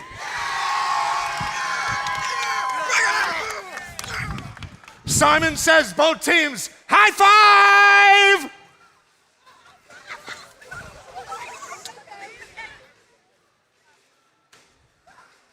Here's how this works. We're going to eliminate everyone on this team down to one. We eliminate everyone on this team down to one. Last two people meet center carpet. Team number two, relax, pay attention. Team number one, here we go. Hands up, and you're out. You're out, you're out, you're out, you're out. Thank you, tiny boys. You're adorable, and you're out. Go. Security, yeah, right here. Thank you. Simon says hands up. Simon says wave. Simon says stop. Hands down. And you're out. You're out, you're out, you're out, you're out, you're out. If your hands are down, you're out. Yes, you're very adorable. You come help me. You, tiny girl, come help me. Quickly, tiny girl. You help me call people out, okay? Simon says, give me a high five. Beauty. All right, here we go. Simon says hands down. Here we go. Simon says up, Simon says down. Simon says up, Simon says down. Simon says run. Simon says stop. Hands up. And you're out. You're out, you're out. Simon says hands up. Wave it around. If you're waving, you're out. Simon says wave. Simon says stop. Hands down. Hands down. Simon says hands down. Nice job. Everyone come a little bit closer, please. You're out. You're out. You're out. You're out. You're out. Woo! Let's go. Simon says come on up. Simon says stop. Simon says put up your left hand. Yeah, that's your right hand. Shame on you. Go. Come on, man. He builds robots. Here we go. Simon says wave. Simon says stop. Both hands up. Simon says both hands up. Wave it around. Wave it around. Simon says wave. Simon says stop. Hands down. You're out. You're out. You're in the finals. Yeah! Thank you, tiny girl. Thank you. Right over there. There's candy. Here we go, team 2. Here we go. Here we go, team 2. Here we go. Team 2, hands up. And you're killing me. Go. Here we go. Simon says, everyone come here into the light. Come into the light. Simon says, stop. Here we go. Supersonic, Simon says. Simon says up, Simon says down, Simon says up, Simon says down, Simon says run. Simon says stop. Hands up. You're out, you're out, you're out, you're out. Simon says hands up. Wave it around. If you're waving, you're out. Go. Yeah. Simon says wave. Simon says stop. Hands down. You're out. You're out. You're out. You're out. You're out. You're out.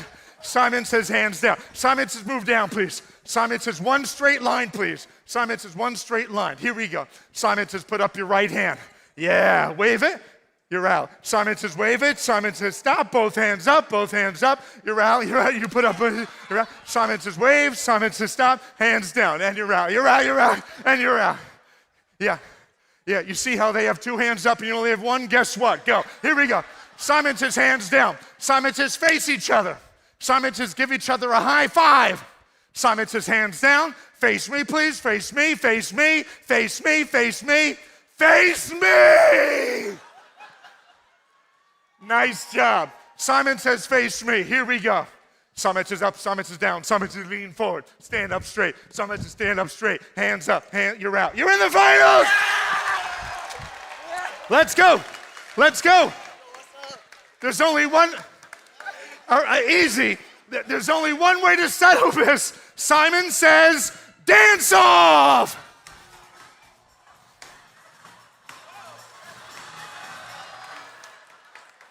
What is happening?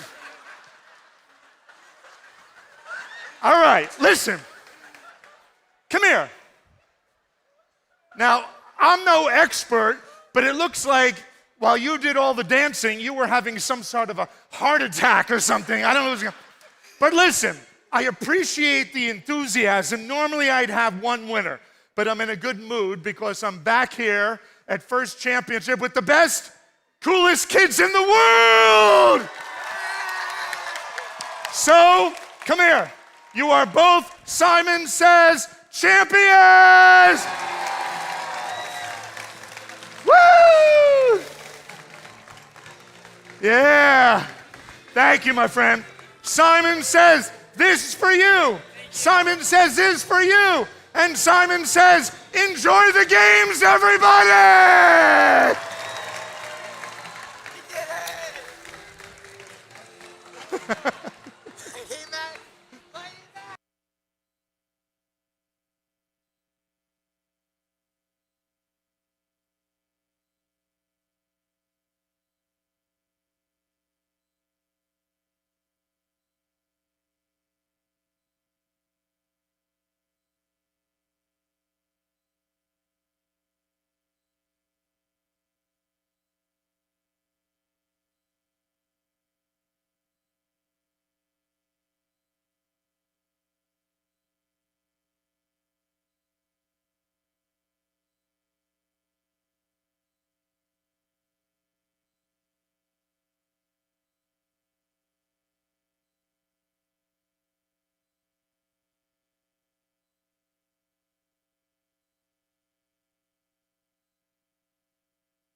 Welcome to DaVinci Match 6 replay.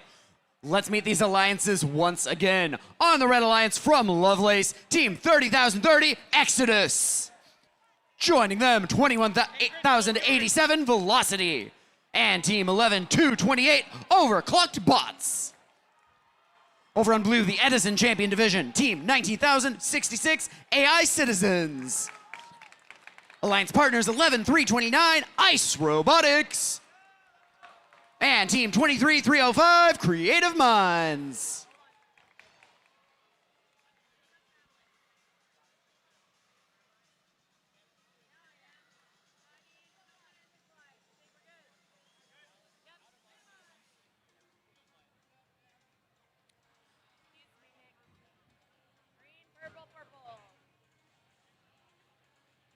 The field is randomized. We've got the thumbs up. Let's begin in 3, 2, 1, go! And they are off in this DaVinci Match 6 replay. We've got all 4 robots scoring and moving, picking up more artifacts, much the same as we saw in the first version of this match. We've got artifacts coming in by AI Citizens from the short shot in the back of the field, just barely going into the zone. 1, 2. Click and click. They got it. Over in red. Drivers, pick up your controllers.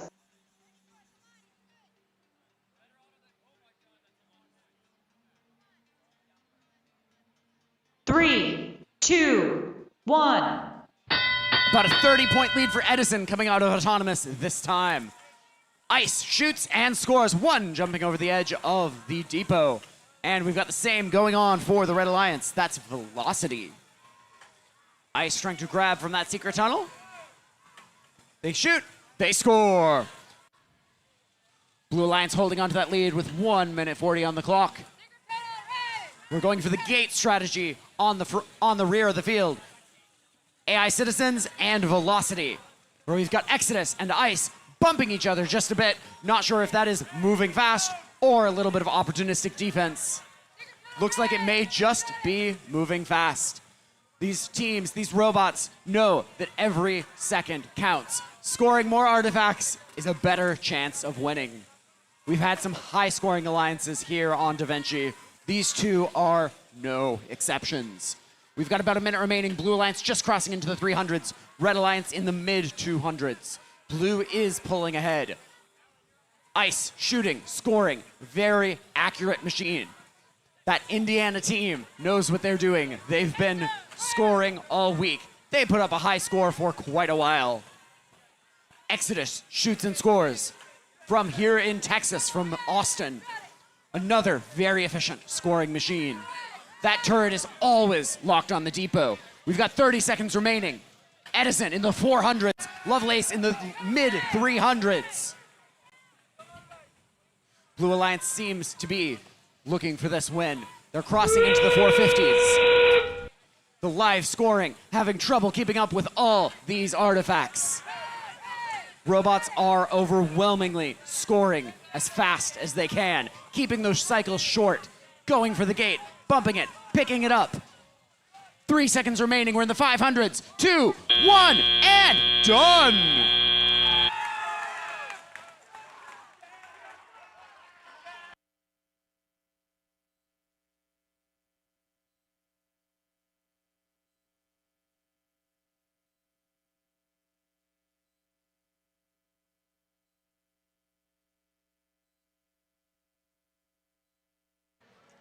All right, thank you all so much for coming back to the First Champs Live desk. Now, we did sort out what we just saw down there on the field. We did have a replay of round robin match 6. We had a match affecting arena fault, so we did send back, and my friend Nick did a good job trying to make that clear for y'all as we made sure that we were getting everything right in that match to close out round 2. So, Graham, you were keeping an eye on that match.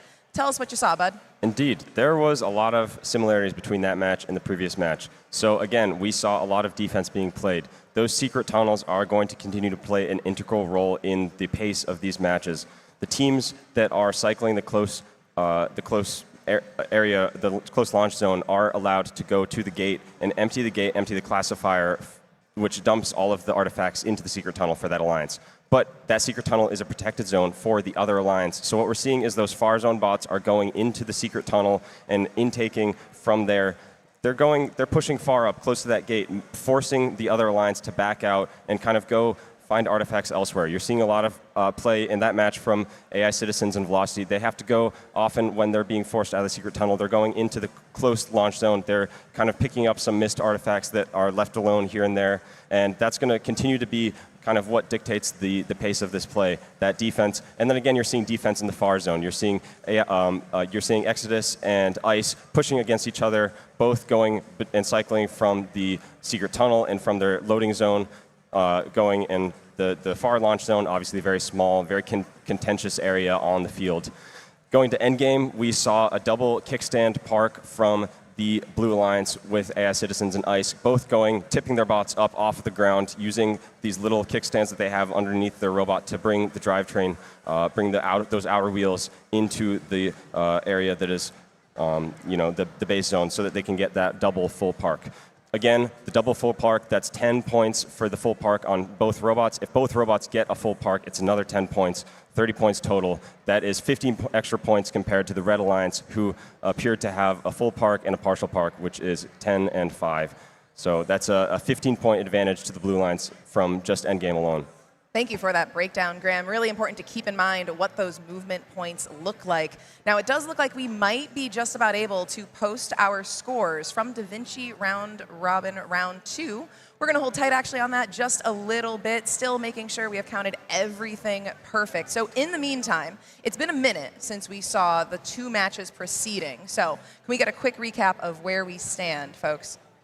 Yeah, so to summarize on DaVinci 5, we saw Ross and Jackson face off, and it was a very important battle for them. Knowing that you've both lost your first match, that makes it all the more important in this round robin to come back swinging in that match 2 and get that win, especially if you're against someone that also hasn't won it. Because you need to get up in that ranking. You want to be in those number 1 or number 2 seeds, because then you can get to move on to the finals. So the pressure was on, but both alliances proved that they're capable of dealing with that pressure. Oh my God, were they scoring. They were going out there and scoring so much. Ghost going all the way into the secret tunnel to pick up artifacts during autonomous. And it can, with that L-shaped robot, just grabbing them directly from the ramp almost, and still making time to also feed up Upper Creek so they could perform a really well done autonomous as well. Great coordination there. Yeah, absolutely. And our first match of that round, DaVinci Round 4, we had Franklin and Goodall playing. So Franklin, they're off to a bit of a slower start compared to other alliances, but I think they finally started to find their groove at the end of that match. Coyote and Meta to Infinity were on a roll in the last minute or so of that match, but just some mishaps at the start meant that there was a bit of a deficit that they were trying to claw back from. And as we all know, playing from the back foot in this game is really hard. And Goodall knew that. They had control of that match from the very start. Robo players and Heart of Robots were controlling all of the artifacts on that field. They were all cycling them into their goal, straight out of their classifier, and then right back into their robots. And it led to this disparity of fuel that the Franklin Alliance just didn't, artifacts that the Franklin Alliance just didn't have any game pieces on their side of the field. So they were scrambling the whole match, and Goodall was able to take a lot of control because of that. Yeah, that ball flow is going to be something to look out for in all of these matches. We've been saying it this whole first championship, but every artifact in your classifier is both one that you can't score, but it's also one that your opponent can't score. So the artifacts that are in your human player zone, in your human player's possession, in the loading zone, in the classifier, or in your robots, that's all things that you need to be keeping track of. And it's a really fine balance that teams have to play between when do we empty the classifier, do we cycle, just 3 balls in through the classifier continuously, or do you kind of let it stack up a little bit more? Do a cycle or 2 before going and emptying it into the secret tunnel. We're seeing some teams use the field geometry to their advantage too, right? Empty it at 6, maybe 9 of the artifacts, and then some roll out to their partner in the human player zone automatically. The others, they pick up straight from the gate. So there's a lot of different opportunities there. Yeah, but time that wrong and your opponents just say, we'll see you there. I'm coming over and getting those artifacts. Yeah, and you're seeing that in the robots. Oh, it looks like we're getting the matches, the scores. Cool. Looking so good. Check those out. I've got them down here at the desk. We're going to post them up on the screen. So let's take a look at our DaVinci Round Robin Round 2 results. Taking a look at that first match, Match 4, going to the Red Alliance. 2 championship points to the Goodall Alliance. They're now 2-0. That was a 296 for Franklin. In Match 5, 562 for Ross, 520 for Jackson. And in Match 6, where we did have that replay, so that most recent match you saw between Lovelace and Edison, that one going to the Blue Alliance for Edison. That wraps up our second round of matches. So we are ready to get right on in to round 3. We've got Brinna down on our next field, and let's take a look at what these robots are bringing to us next. Thank you, Corey. We're ready to start DaVinci match number 7. Let's meet our teams on the field. Starting us off from Colorado, it's team 11260, Upper Creek Robotics. Joining them from Texas, it's team 19564, It Can Solar. And their third alliance partner is team 23224, Cheesy Bites. Over on the Blue Alliance, it's team 30110, Coyote. Joining them, it's team 18221, Ameta to Infinity. And last but not least, from New York in the United States, it's team 10949, Mob Robotics. We have our thumbs up on the field. We're gonna start this match in 3, 2, 1, go! Robots off and autonomous. That's 30 seconds of those pre-programmed instructions. We're gonna see these robots score those artifacts as fast as possible in those goals. They're gonna have those fast cycle times, making it back and forth from those spike marks on the field, opening up that gate to allow that artifact to flow back into their robot's intake. That's what we're exactly seeing It Can Solar do for the Red Alliance. Over on the Blue Alliance, we're seeing a similar strategy from Meta to Infinity. They're gonna pick up those 3 artifacts on the spike line, shoot them right up into the Blue Alliance. Drivers, pick up your controllers. Right now, we're entering the teleoperated period with almost a 50-point lead for the Jackson division on the Red Alliance. 3, 2, 1. Match number 7 underway. Already seeing some defense playing by Coyote over on the Blue Alliance. It looks like we see Upper Creek Robotics pick up from their loading zone. Their human players are going to give them 3 of those artifacts to incorporate into their robot. We're seeing in the Red Alliance over at the front of the field, we're seeing It Can Solar open up that gate, immediately collect 3 of those artifacts and let a couple more spill out so that they can collect and shoot from that front launch line. We're still seeing Coyote over in the back of the field pick up a couple of those artifacts from their human player, make their way over to the front of the field now. They're at the apex of that front launch zone. 11-2-60, that's Upper Creek Robotics, still picking up those artifacts from their human player, going back and forth between that loading zone and that far launching line. We're seeing 18-2-1-1, that's Meta to Infinity, immediately collecting those artifacts as they roll down off of that classifier into their robot's intake. Right now, just over a minute left in the match, 323 points for the Jackson division, 145 for the Franklin division. They're looking to win this match to get some of those points to keep them going in that round robin tournament. Right now, those artifacts still being collected by 11260. And it looks like Coyote is still fighting for that space in the back of the field in that back launch line. Team's also looking to get those patterns. This match is green, purple, purple. Each of those patterns that are made creates a motif. That's 2 extra points per artifact that is scored in the correct order. Right now we have 25 seconds left in the match. Still an impressive gap between the Red Alliance and the Blue Alliance. Teams are going to collect those artifacts, get a couple more in before that time expires, and make their way over to their respective bases. Teams can earn up to 30 points for parking in the last couple seconds of the match. So let's see how that plans out in the last 5 seconds of the match. 3, 2, 1. That's the end of Da Vinci match number 7. We're going to throw it over to field number 4 with Irving.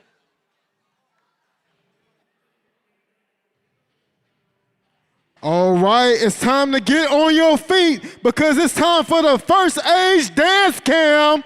All right, get ready to show off your best moves. The dance cam is scanning the stands for the biggest, the loudest, and the most creative dancers. Let's go!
PG Field number 4. Let's get ready for this match. We have at Ross, Team 1427, Water Robotics.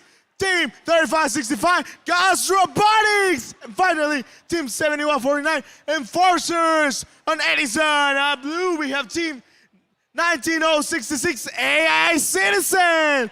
Team 11329, Ice Robotics. Team 23305, Creative Minds. I see those thumbs up and the phone hand. You know what it means? It means we can start this match at 3, 2, 1, go! Plenty of action over here. We have 3 artifacts going in for the Blue Alliance. 1 more for the Blue Alliance. AI Citizen is doing a wonderful job with those artifacts right there. The Red Alliance also is moving quite fast with that one.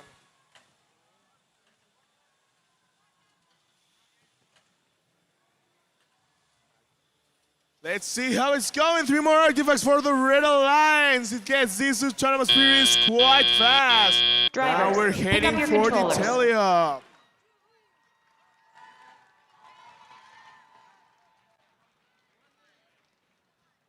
Three, two, one.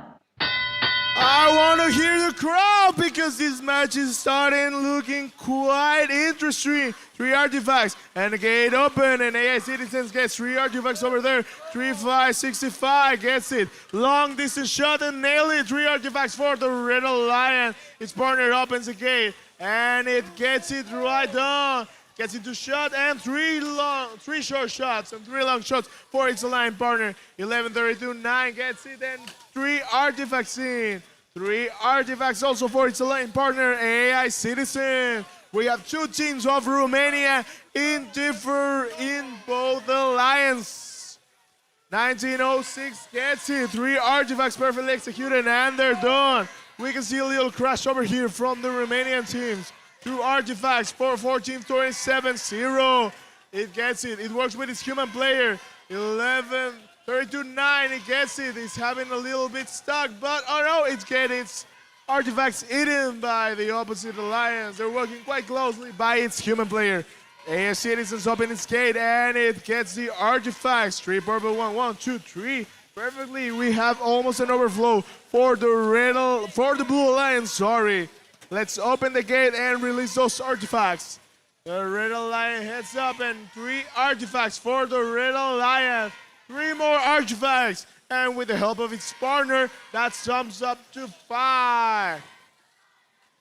6 artifacts, and the gate is open. Let's release those artifacts.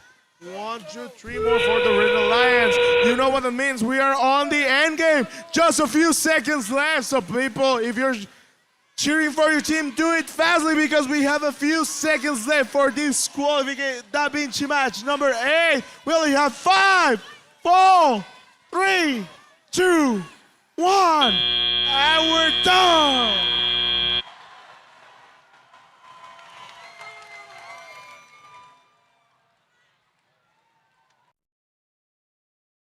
Hello, everybody. We're back at Field 1 for match number 9. We're going to meet the Red Alliance of Loveless with their captains from Texas, USA. It's 30,030 Exodus. With their alliance partner from Romania, it's 21087 Velocity. And joining them from Michigan here in the USA, it's 11-22-8, the overclocked bots.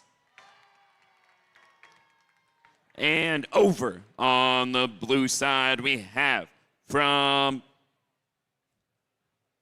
Goodall, it's going to be team 18270 from Texas, USA, the Robo Players. And their alliance partner from Romania, we have 2265 Heart of Robots. And their partner, 7172 from Texas, USA, Technical Difficulties. We have our thumbs up drivers. Get ready. We're going to get this started in 3, 2, 1. Go! We are off in the autonomous period. These teams looking to try and secure their positions or move up in the rankings here. In match 9, both alliances looking to try and score fast. It is tied currently. Red Alliance, Blue Alliance doing the same dance. The rookies in the back next to the Heart of Robots with about 5 seconds left. It is still within 10 points here. Drivers, pick up your controllers. And with 10 seconds left before we pick up Telly, Red has the lead. 3, 2, 1. And the drivers have their controllers.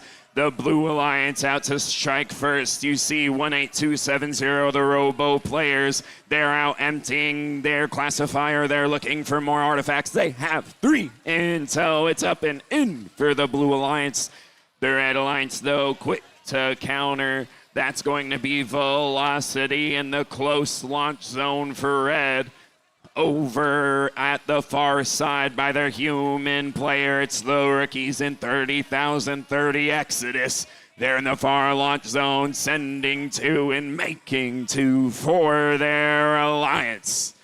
Over in the back for Blue, though, you see the Heart of Robots. They're putting 3, but getting 2. They're looking for 2 more, and that's 100% accuracy there. That time from that blue machine.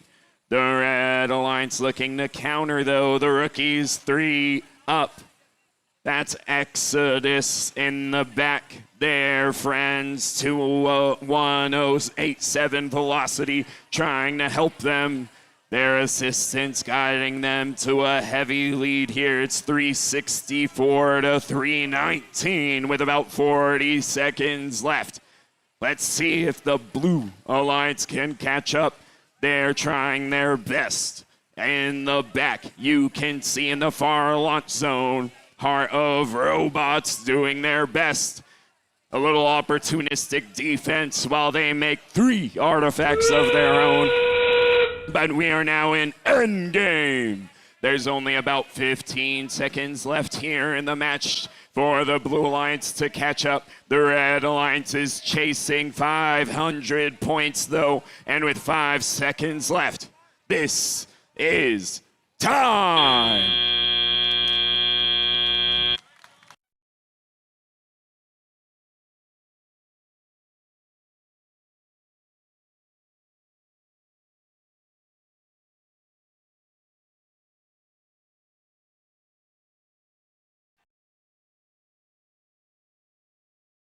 Are back here at the desk where we just wrapped up round 3 in our Da Vinci round robin, matches 7, 8, and 9. So let's take a look at what we saw those matches. Yeah, match number 7, Jackson and Franklin playing against each other. Notable, both of those alliances 0-2 going into this match.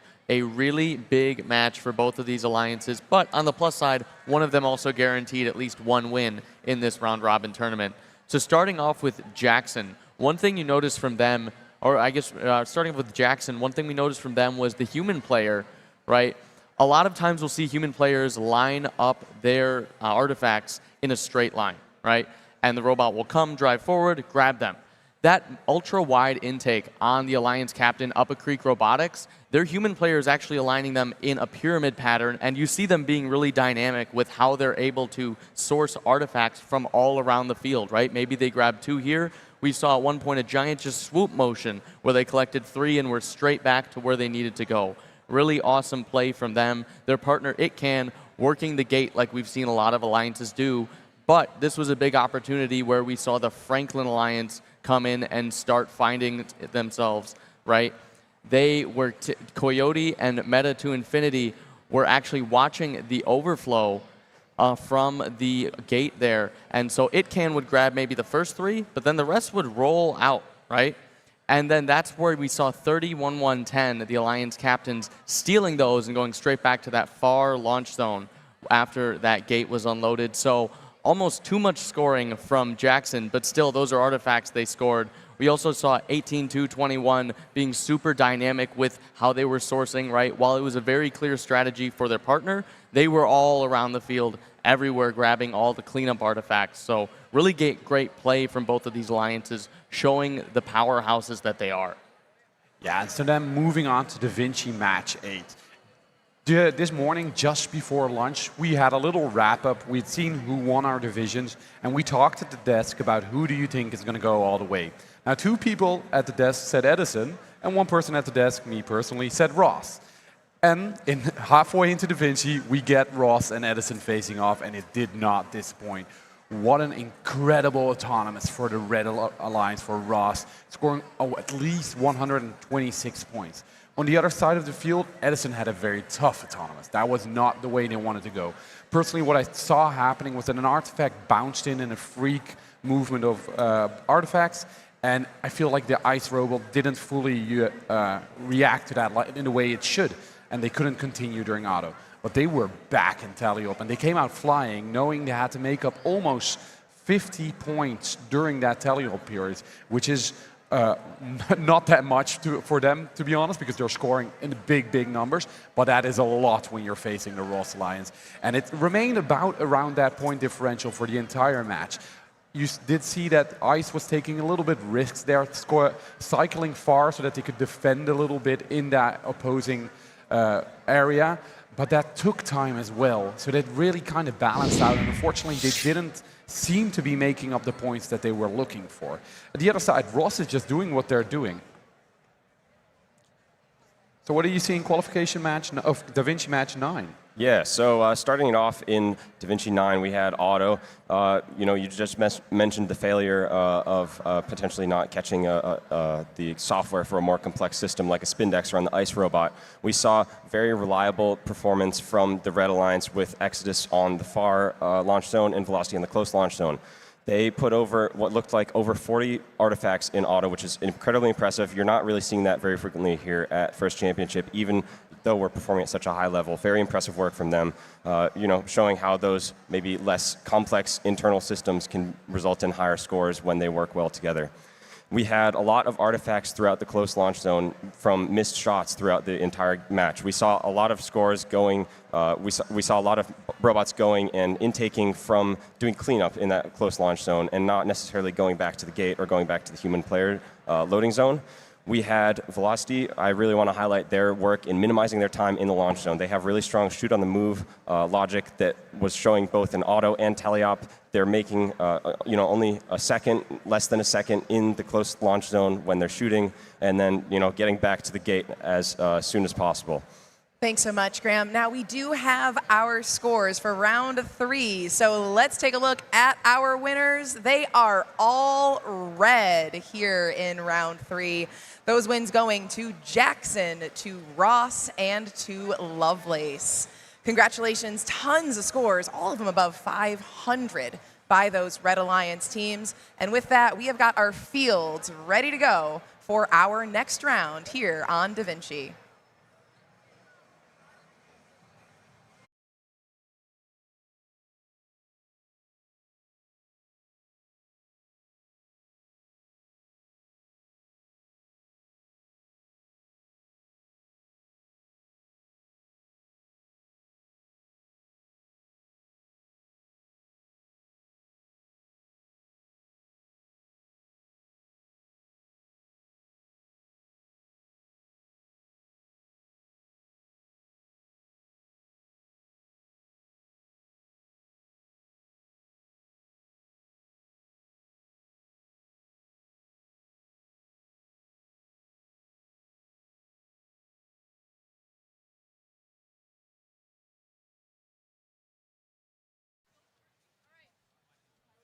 Here on DaVinci Field 2, we're ready for round robin, match 10.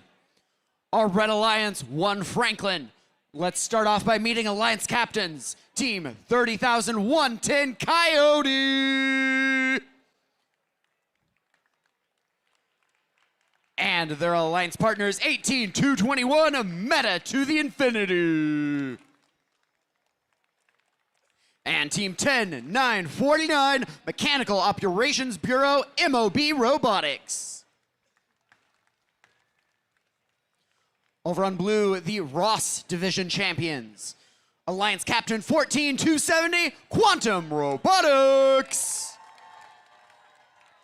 Alliance Partners 3565 Ghost Robotics. And Team 7149 Enforcers. We've got the thumbs up. We're ready to play in 3, 2, 1, go! And the robots are off. Quantum Robotics fast to score. Just a fraction of a second behind them. Meta to Infinity. We've got all 4 robots dumping artifacts into the depot as quick as they can. Blue Alliance, Red Alliance, the lead is changing back and forth between the live scoring. It is truly anyone's game at this stage. 5 seconds left in auto. Ghost Robotics. Drivers, pick up your controllers. Ghost Robotics in the loading zone, ready to start. 3, 2, 1. Tie on the screen at T=0 in the live scoring. Red Alliance now just slightly ahead. It is neck and neck, folks. Ghost Robotics playing from the loading zone. Shooting from the front of the field, front and center. 1, 2, 3, in, nice and clean. Match by Coyote, Alliance partners from the Franklin Division champions. 1, 2, 3 for Ghost. 1, 2, 3 for Coyote.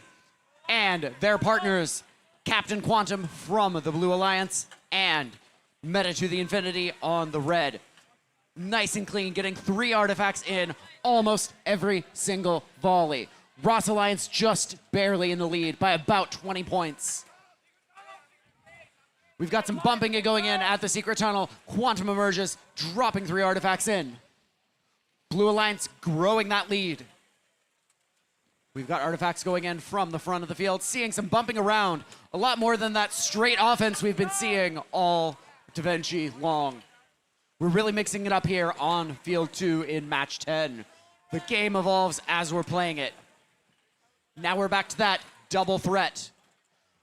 Artifacts colliding in mid-air. 40 seconds remaining. Ross holding on to that lead. 360 to red, just starting to break the 300s. We've got 30 seconds remaining. Ross pulling into the lead. Ghost Robotics grabbing from the loading zone, dumping them all in as their opponents in red, Coyote, cleaning up the rear of the field. We got 3 going in from Quantum Robotics, 3 by Coyote. Alliance captains now playing the rear of the field. And red mixes it up. Coyote playing the front, and Meta playing the front. 3 seconds remaining. Ross in the lead. 2, 1, and done!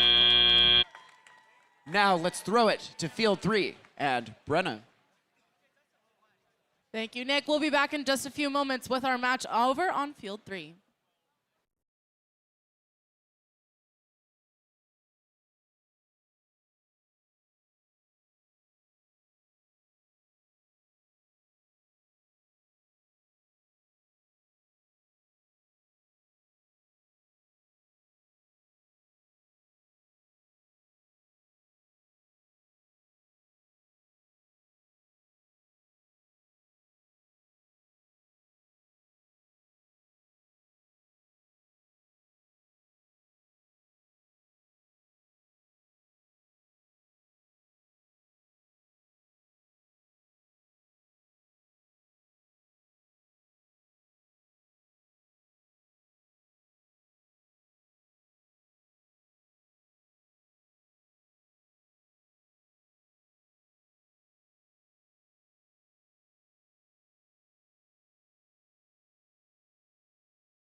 We're ready for match 11 over here on... I'm down to do it if we can find... We're for match 11 over here on field 3 for Da Vinci. Starting off our Red Alliance, they're from the Goodall division. It's team 18270, Robo Players from Texas in the United States. Joining them from Buzău, Romania, it's team 2265, Heart of Robots. And rounding them off from Texas in the United States, it's team 7172, Technical Difficulties. Over on our Blue Alliance, they're from the Edison division. They're Alliance captains. They're from Focșani, Romania. It's team 19066, AI Citizens. Joining them from Indiana in the United States, it's team 11329, ICE Robotics. Last but certainly not least, on that Blue Alliance from Washington in the United States, it's team 23305, Creative Minds. We have our thumbs up to start Da Vinci match number 11 in 3, 2, 1, go! Robots are off on the field. We have 30 seconds of the autonomous period. Pre-programmed instructions are going to get as many of those artifacts as possible. Those robots are using those April tags to orient themselves on the field, trying to pick up those artifacts off the spike marks, and also as they come off that ramp for both the Red and the Blue Alliance. We're seeing ICE Robotics back corner of the field. They're picking up a couple of those artifacts that are rolling off of that ramp. Their alliance partners, AI Citizens, are helping them out by emptying up the gate. Drivers, pick up your controllers. We're about to head into our teleoperated period. We have a lead for the Goodall division going into it. 3, 2, 1.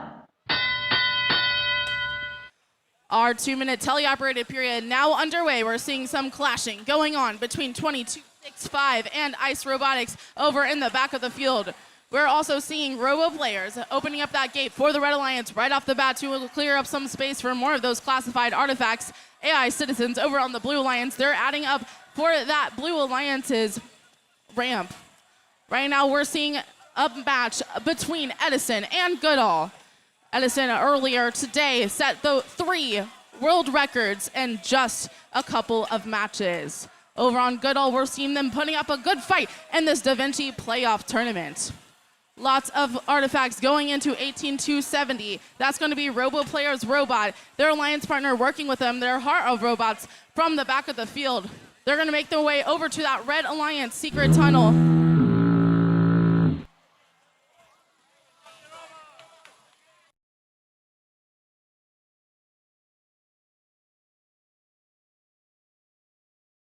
Thank you guys for your patience. We are going to replay this match. We're going to turn around as quick as possible. Thank you guys for your understanding.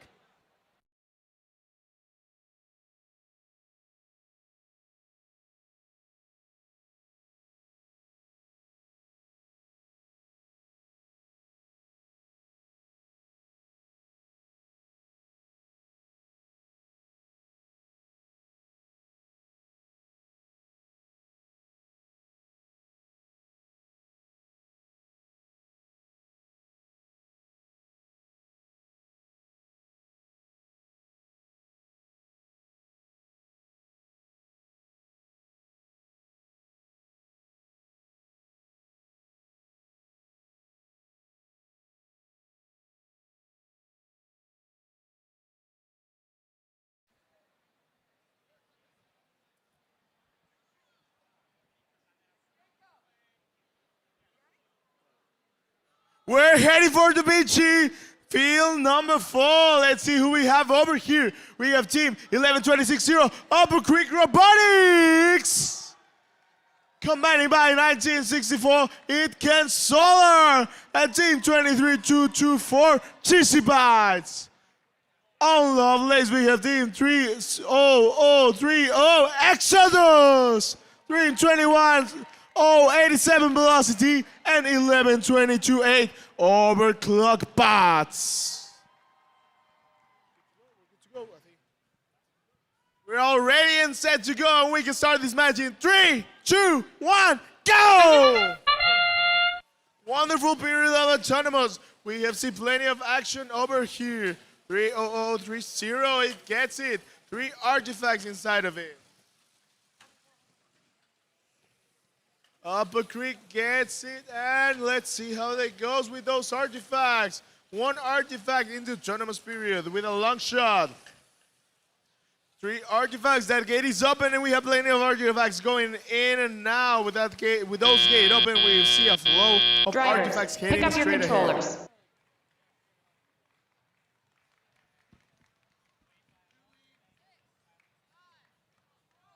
3, 2, 1.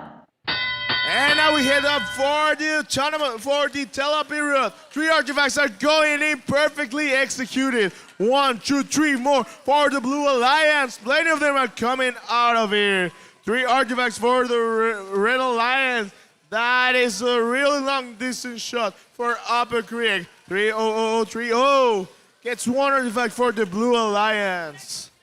Its partner 1966-4, it's having a problem with it. Oh, it's crashing over there. Technical problem, but we have goal FTA. 1, 2 artifacts for 11 Upper Creek. Let's see how its partner is going. 30030 is heading up really fast. Let me hear the Blue and the Red Alliance who's cheering for each one. 30030 heads up, and 1, 2, 3 artifacts perfectly executed. That they are trying to get the gate open. Team 21087 opens the gate. He gets his 3 artifacts, and he heads up. 3 perfectly executed artifacts. 30030 heads it, and it's moving. We have back 1956-4. It's back, and it's ready to get those artifacts done. 1, 2, 3, opening the gate and getting those points that it really needed for the Red Alliance. Whoop, one of them came over me. Upper Creek is getting really, really fast, opening that gate. Well, plenty of artifacts are coming outside of the field. 2 artifacts for the Blue Alliance, 2 more, courtesy of Team 21087. You know what that is? The sound of we are almost on the end game. We are on the end game. 1 artifact, 2 artifacts heading straight at me. We see plenty of flow over here. There's plenty of tension. We only have a few seconds left, lasting only 3, 2, 1, and we're good to go. We got almost a robot on the air.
Get ready to go prehistoric. It's T-Rex cam time.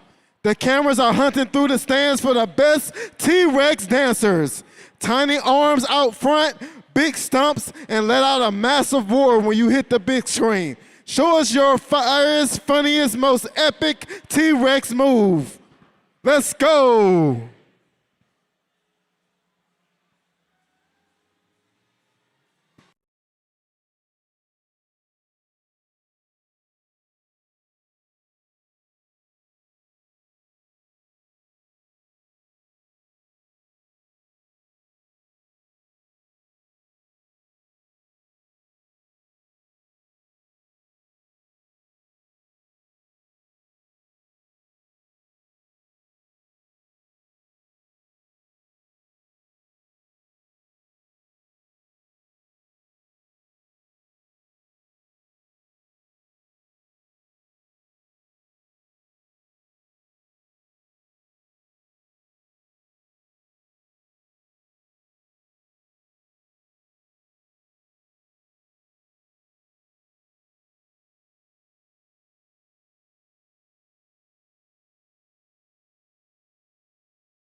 Hello, everybody. Welcome back. We're now ready to replay match 11. You guys know these teams. Cheer if you're cheering for the Red Alliance with the Goodall division.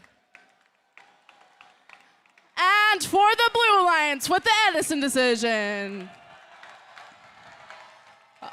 All right, we're starting match number 11 in 3, 2, 1, go!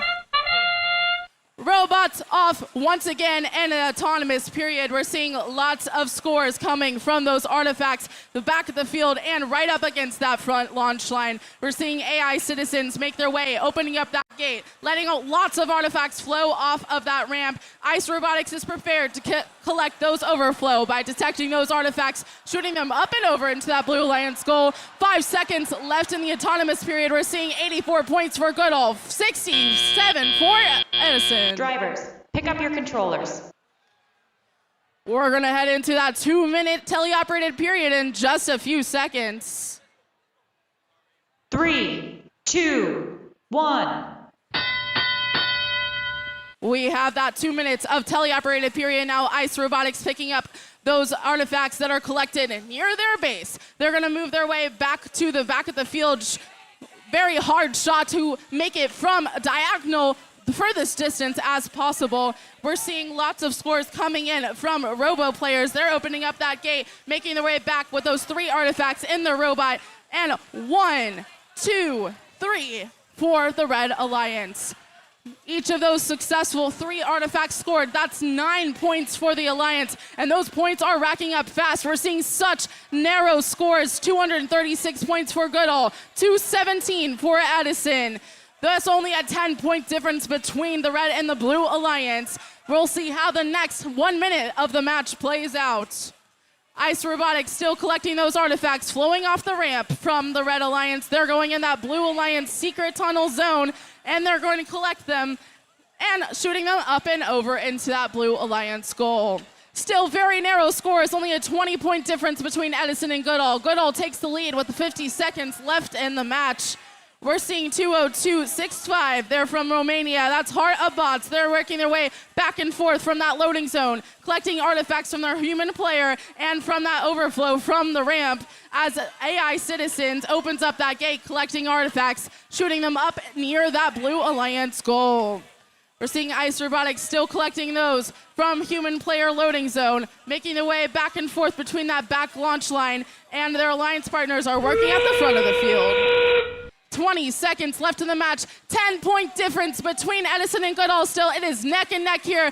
Any misses will count. Every single artifact is crucial to these alliances' scores in the last 10 seconds of the match. 5 seconds left. 3, 2, 1.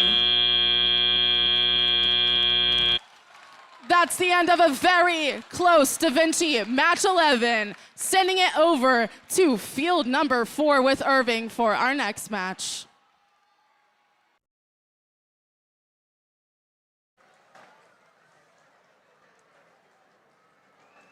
Welcome back. That was match 11. So now we have wrapped up round 4 of the Da Vinci round robin. And we've got a new friend joining us on the desk, another one of our correspondents representing the beautiful country of the Netherlands.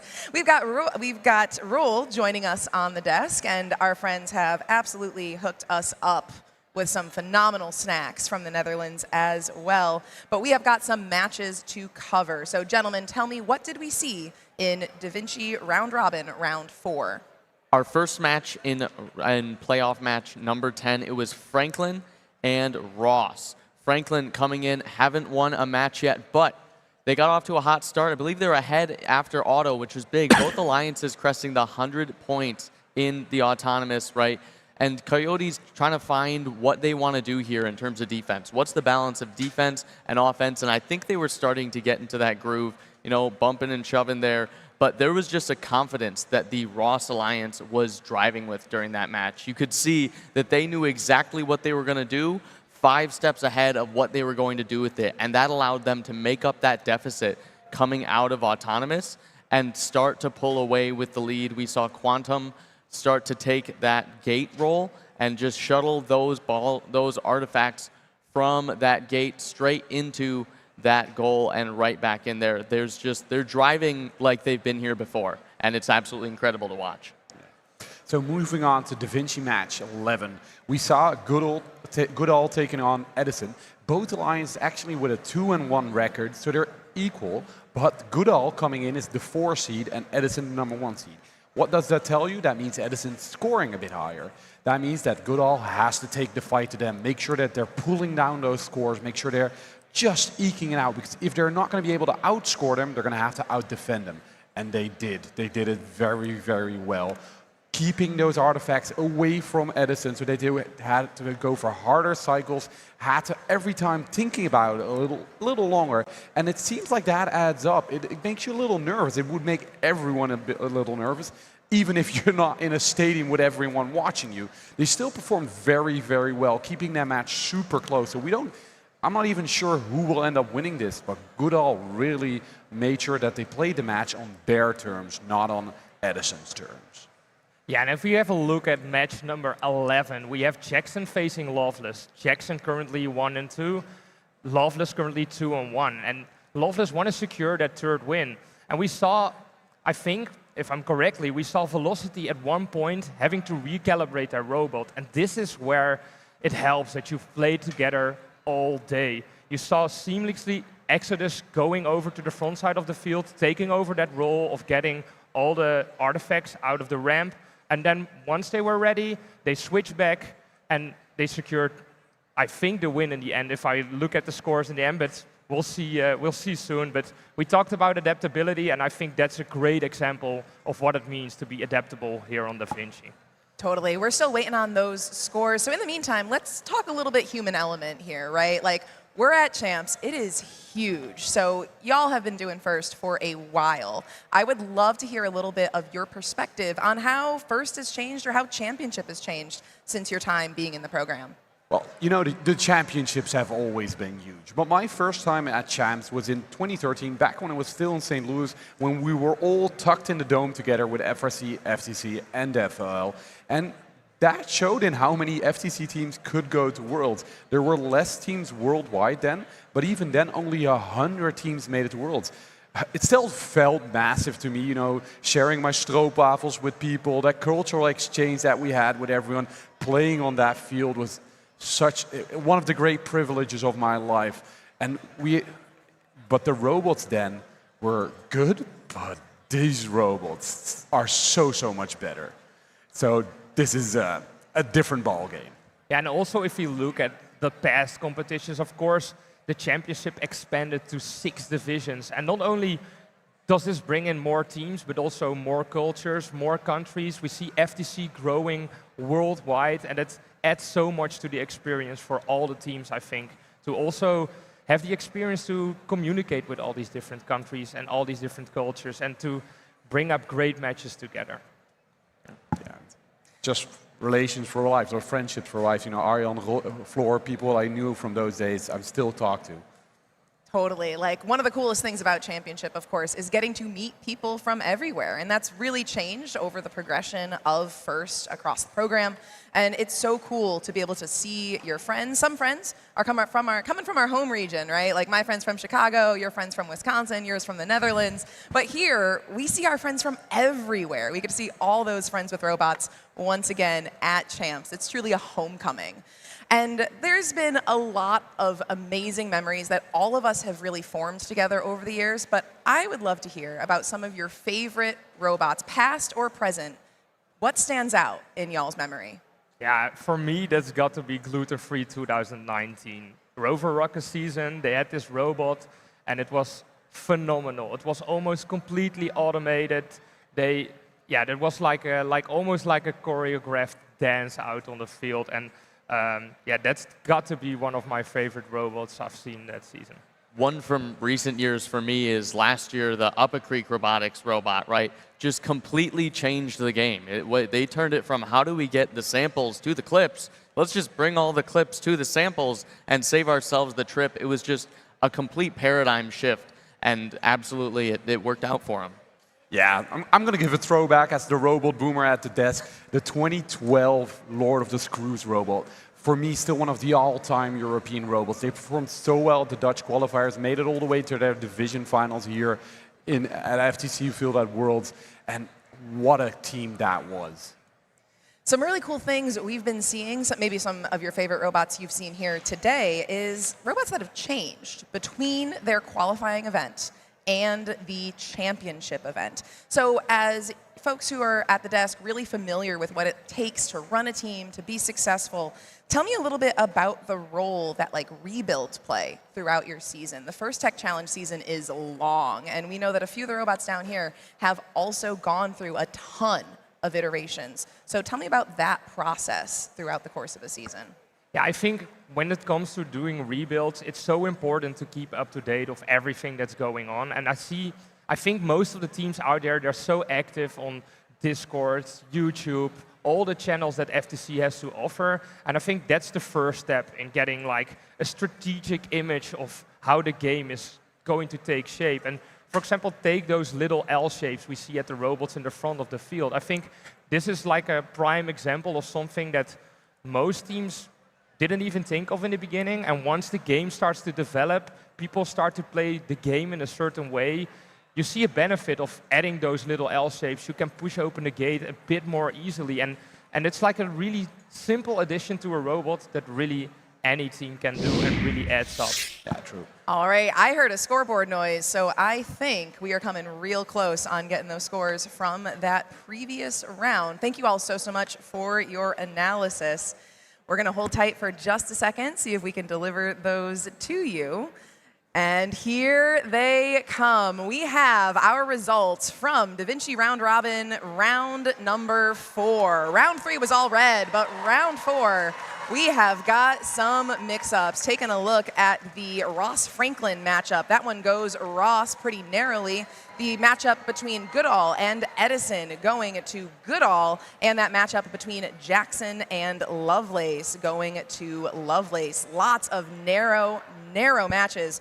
Round 3, we saw a ton of scores over 500. Here, we do not. We should also be able to take a look at our current DaVinci playoff rankings for the first time coming out of round 3. We've got Ross and Goodall up at the top. Let's go in a little bit into what these rankings mean. Take a look at that loss column, guys. Nobody here undefeated at this point here on DaVinci. Yeah, that's amazing. That shows how difficult it is to perform up here. Also to meet all these teams that you didn't play with the entire week yet. But it's interesting. We have 3 teams, all 3-1. And then it comes down to the next important ranking point, or the average progression, and that's the average points. And we see that between the number 1 and the number 2, it's an 11-point average points difference. But if we check Alliance 1 or rank 1 versus rank 3, we see only 13-point difference. So it shows how close it is together, and everything can still change. And teams should start think about, can we put up higher scores? Also interesting, one thing to point out, Goodall is currently averaging base with 30 points. So if there is also a tie on average points, we're going to look at the average base points, and then that's looking real good for Goodall. 100%. Lots of unknowns here as we head into round 5. And I am so excited to see what happens next, especially with those 3-1 records. I hear that our fields behind us are ready to roll. So we're going to close out this desk, and we are going to get some action in DaVinci Round Robin, round number 5.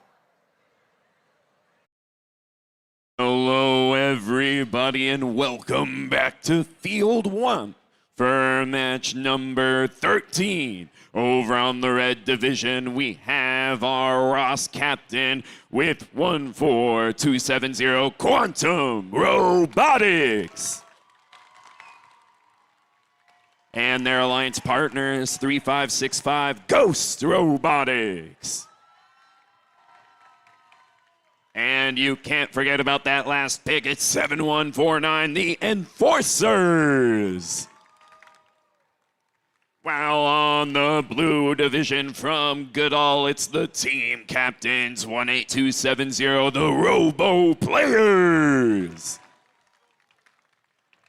And next to them, we have 2265 Heart of Robots. And finishing off that blue alliance of Goodall, it's 7-1, 7-2 technical difficulties. We do have all of our thumbs up drivers. Get ready. We're going to start this match in 3, 2, 1, go. As the match begins, the Blue Alliance is the first to release all 6 of their artifacts, but the Red Alliance is soon to follow. The Red Alliance is looking to try and keep their one spot here in the round robin. The Blue Alliance looking to pull that upset and move on to Da Vinci. The finals here look like they're going to be great, but as it comes to a close, Drivers, pick up your controllers.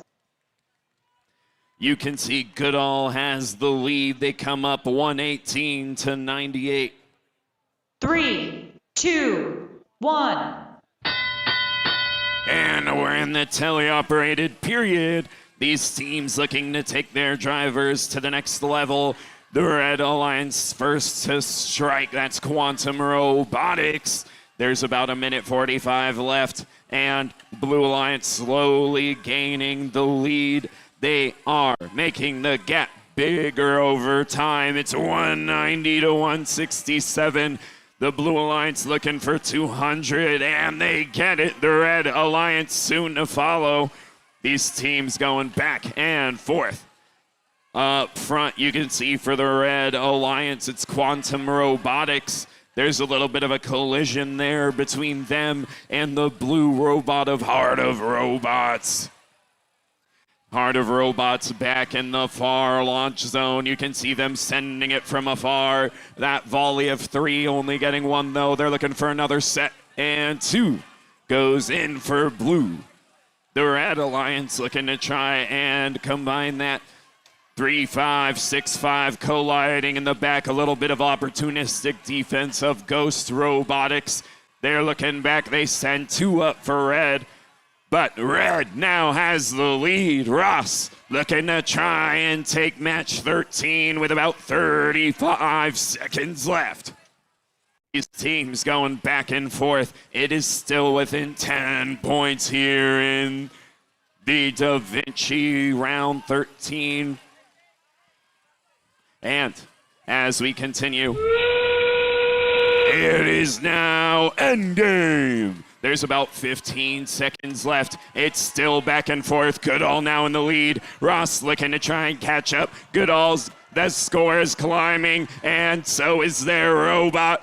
The Red Alliance of Ross looking to try and keep the lead. And we will have the scores in just a bit.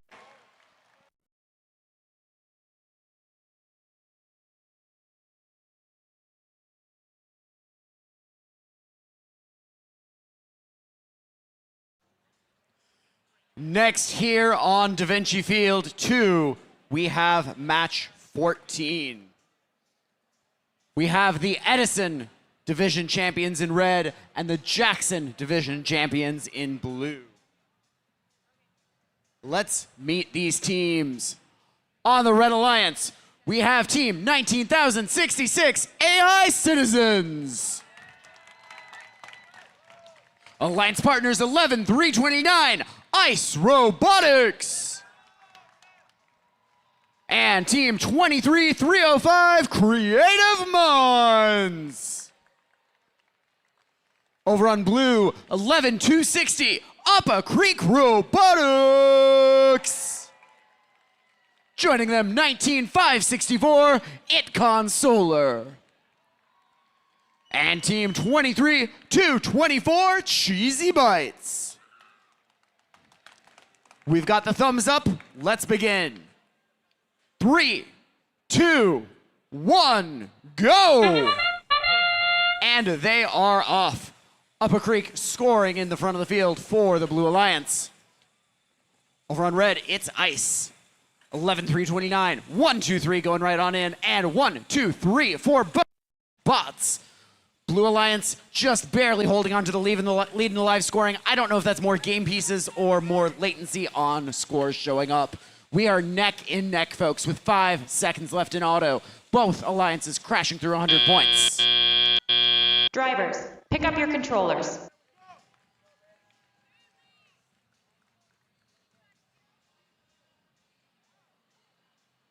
Three, two, one. Jackson has a 20-point lead in the live scoring going into the driver control period. Upper Creek pushing to grow that lead, but their opposing alliance, Ice, they're doing the same. They're making a nice push, making almost every shot. These artifacts are going in the depot faster and more efficiently than we have seen up until Da Vinci. 200 points for the Blue Alliance, still more than a minute and a half to go. 200 points for the Red Alliance as well. Upper Creek grabbing from the secret tunnel as 19,066 grabbing from the gate.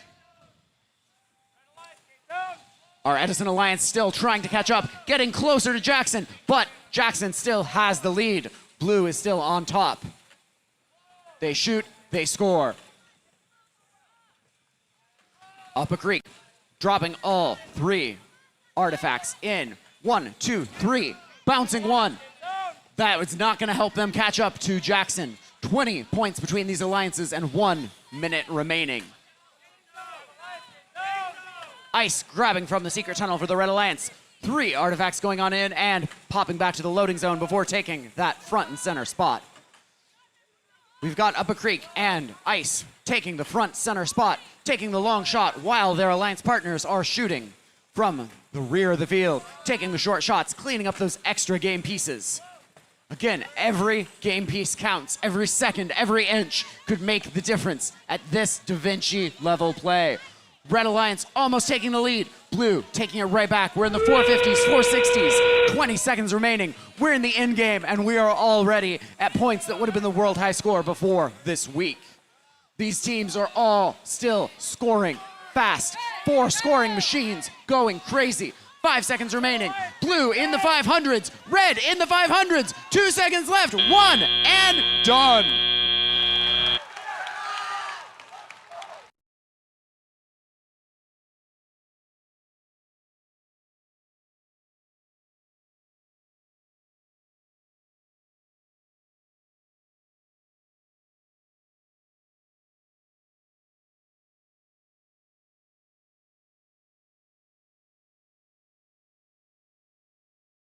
Earlier. All right, everybody. We're over here on Field 3 for the Da Vinci playoffs. It is match number 15. Let's meet who we have on this field. On the Red Alliance, we have Team 30110 Coyote from California in the United States. Joining them from Illinois in the United States, it's Team Meta to Infinity 18221. And last but not least, on that Red Alliance, it's Team 10949 from New York in the United States, Mechanical Operations Bureau, Mob Robotics. Over on the Blue Alliance, starting us off from the Lovelace division, it's Team 30030 Exodus from Austin, Texas, United States.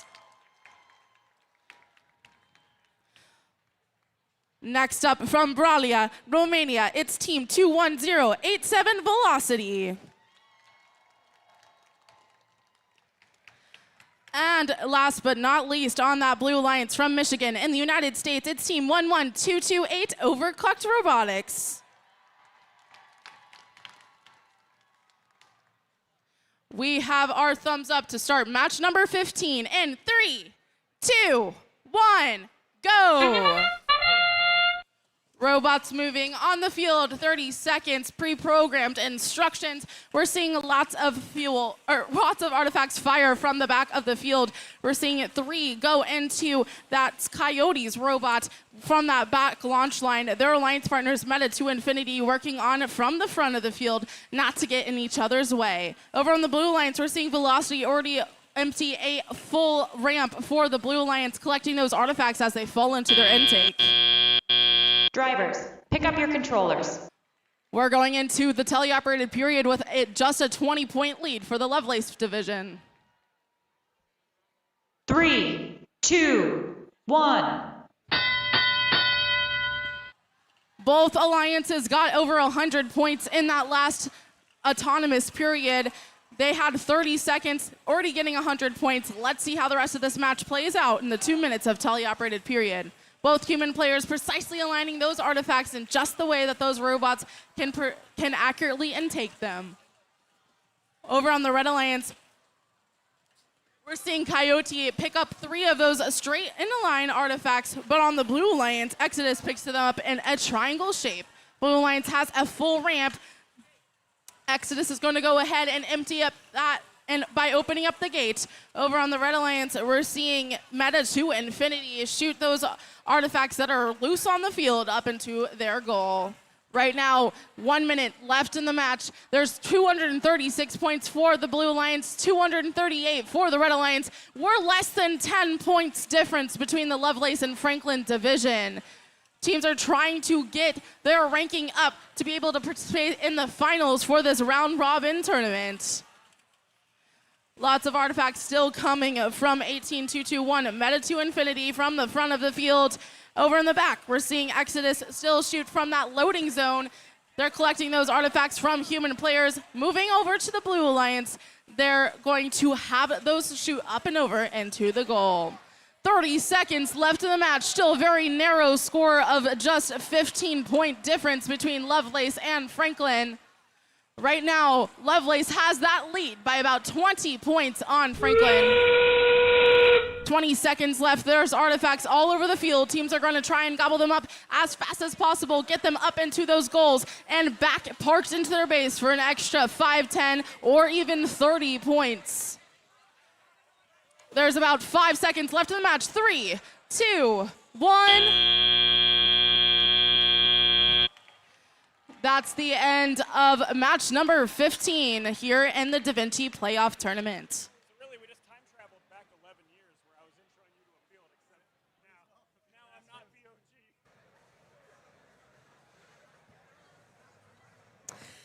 And that's it. That's round robin here on Da Vinci today. 15 matches, every divisional championship alliance seeing each other one.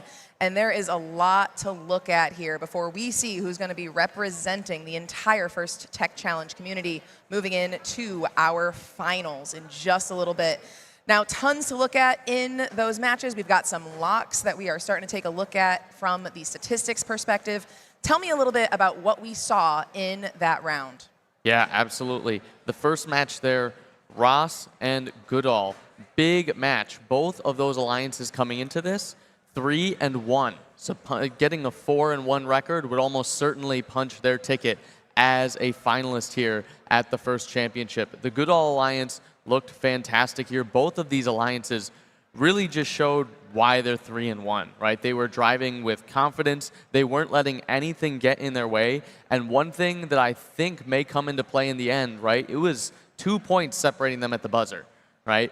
But you notice that Red's classifier completely full.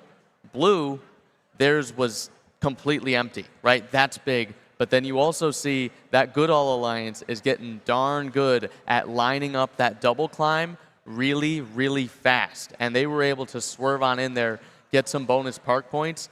It's a nail-biter on that first match. Yeah, that's going to be very scary. And also very impactful. Both 3-1 teams looking to make that finals. If they win, they're in.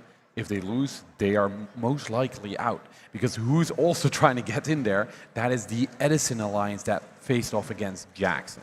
Jackson, unfortunately, going into this match, already eliminated from the finals.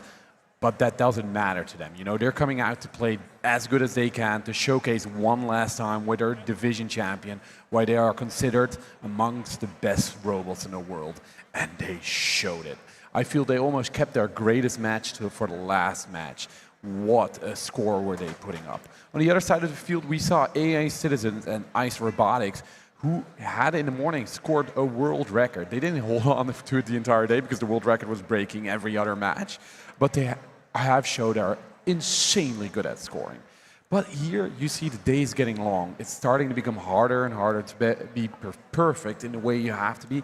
And I feel that we kind of let it slip here. They weren't as good as they needed to be, even when you know they needed results to go elsewhere in their favor in match 15. Yeah, if you look at match 15, we have Franklin facing Loveless. Franklin currently ranked 6 in the round robin. Loveless currently ranked 3 in the round robin. And we saw Loveless being quite close to the other two teams in the first and the second rank. So they're looking for a win here. They need the win to go to Da Vinci Finals. So both teams playing a similar strategy that we have seen them do throughout the entire round robin event. Playing double offensive, doing their thing, and then it's about the little things that matter. And then we see the Red Alliance. We see Trio 1, 10, Coyote. They had to turn around to intake those balls, and there's little seconds they add up to their cycle time. Also in the Red Alliance, we saw their gates sometimes overflowing, so that's a bit unfortunate. If they would have opened it faster, they can cycle more quickly, so these little things are going to add up. And in the end, it seems there was a slight advantage for the Blue Alliance there, but it was really close, so that's going to be a nail-biter. Love that roll. As you said, one of my favorite things about Decode really is that trade-off, right? We've got a full ramp. Are we going to keep it there, keep those pattern points, you know, keep those locked in? But that does mean that we're going to go 1 point per artifact instead of those 3. That's a really tough trade-off, and especially when every point matters, and just those points, no more ranking points here in our playoffs, right? And Tyne, as you said, it is a long day out here. These robots may not have been expecting to play this many matches. Tell me a little bit about the maintenance piece and the upkeep of those machines down there on the field, you guys. Yeah, so in a regular FTC tournament, you'll play like, what, 5 matches in qualifying, 3, 4 matches in the playoffs, so that's 9 matches total. Here at Champs, these robots are probably already, they're breaking 20 almost if you're going to the finals. This is so, so tough. Robots are as good as they are designed, they're not built to last that long. You're going to have to be fine-tuning every single match, probably a lot more duct tape in that robot at the end of the day than you would like. And that makes it tough. And I think that's part of the reason why we're not seeing the high scores that we did see in the morning, is that the robots are just slowly breaking out. And the other side, obviously, is on this field, you have the best opponents in the world. You got to play a little different than you normally would. So, yeah, you have the bit of wear and tear, right? So also the robots, as the mechanical parts wear, it becomes harder to control them and to make sure they have the same performance from a software perspective. And that's indeed going to limit the performance of the robots, really. True. Thank you so much for that perspective, you guys. Again, everybody here, all the students working as hard as they can and learning some real skills about, like, what are the trade-offs? We got to move quickly to solve some problems in the pits and on the playing fields. With that, I am hearing that we do have our scores from that last round. So let's take a look at who we are going to be sending. We're getting those ready to roll. And I am hearing the scoreboard noise, and it is all blue in Da Vinci round robin, round number 5. Goodall taking the win over Ross by an 8-point margin. Jackson with the win over Edison, and Lovelace, a nail-biter between Lovelace and Franklin. Absolutely phenomenal work in all 3 of those matches. With that, we got to take a look at where our alliances are standing. So let's hear it with a 4-1 record. It is Goodall and Lovelace bringing it home all the way to our Da Vinci finals this evening. Massive congratulations to Goodall and Lovelace. They are going to get to keep playing this afternoon. That does mean it is the end of the road after round robin for Ross, Edison, Jackson, and Franklin. So the entire First Tech Challenge community, please make it loud one last time for Ross, Edison, Jackson, and Franklin this week.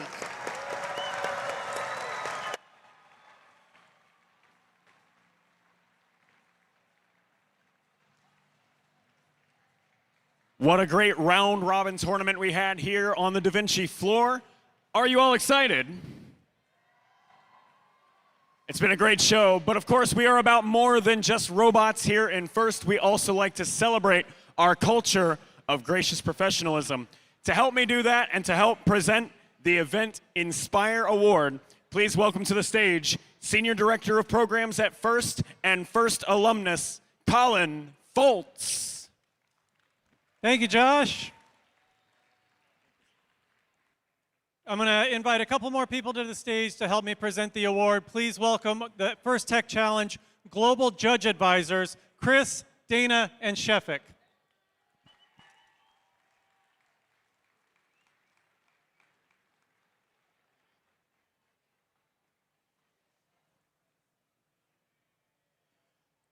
The Inspire Award is presented to the team that embodies the best of First.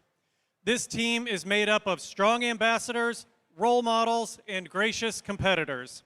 This team excels across judged award categories, works together to design and build their robot, and shares their experiences, enthusiasm, and knowledge with other teams, sponsors, their community, and the judges. Here's what the judges had to say about the winner of this award. This team proved that world-class innovation doesn't require a massive budget. Mastering the wood, plexiglass, and zip ties of the FX4 kit, they built a high-speed masterpiece that is an absolute force around every bend. Off the field, their impact has no borders. They are multiplying their outreach, proving to be everyone's favorite amigos while building some truly incredible droids. Congratulations, team 17792, Amigos Droids from Belo Horizonte, Brazil.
Welcome to the Da Vinci Finals. How we doing out there, everybody? Let's hear it.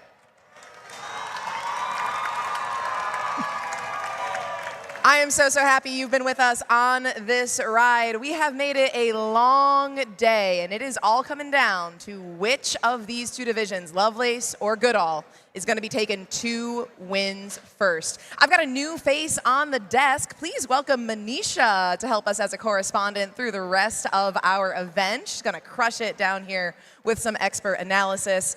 Desk, what are we looking toward? What do we know about what we're going to see? Both of these alliances know how to play to win, right? You look at the tiebreakers, right? They were both 4-1 in that round robin, but you look at the tiebreakers, they didn't necessarily have the highest average scores. So they weren't necessarily putting up the highest numbers, but they were putting up higher numbers than the opposing alliance, and that's what wins you a world championship. Winning the match is what it comes down to. Yeah, that's totally true. Their defense was smart and just filling it in where it is an option. Now they faced each other earlier in this round robin, where Lovelace won previously with a score of 522 against 457.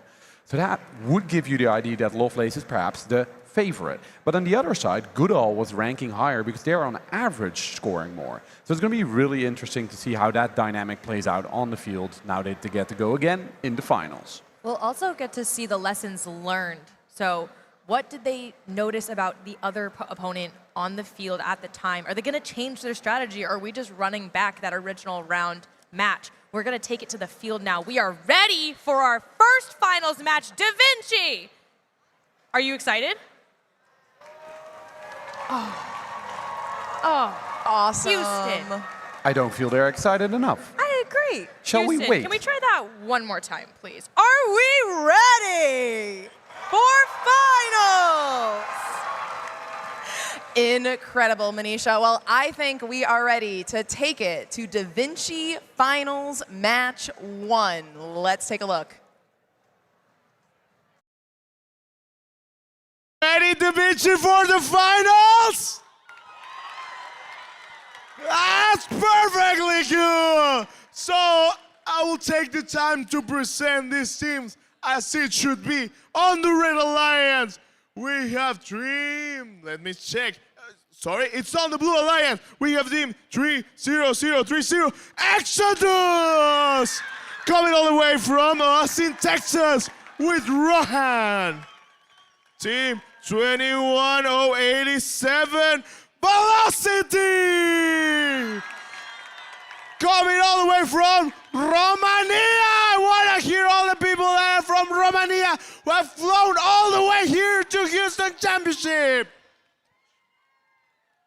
And team 11228 Overclocked Bots!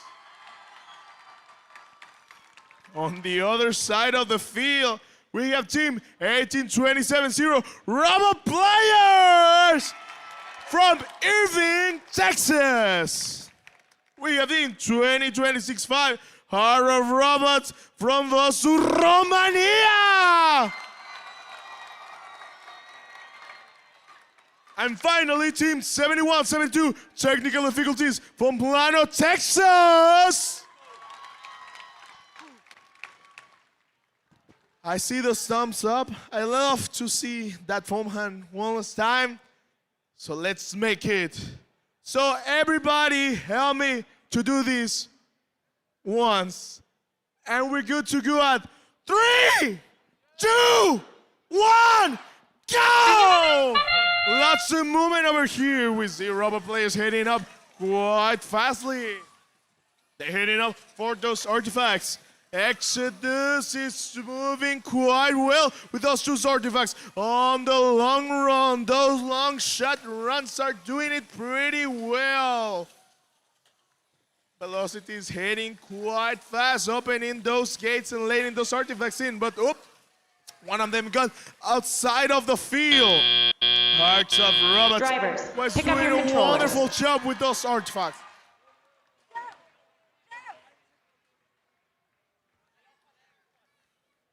Three, two, one.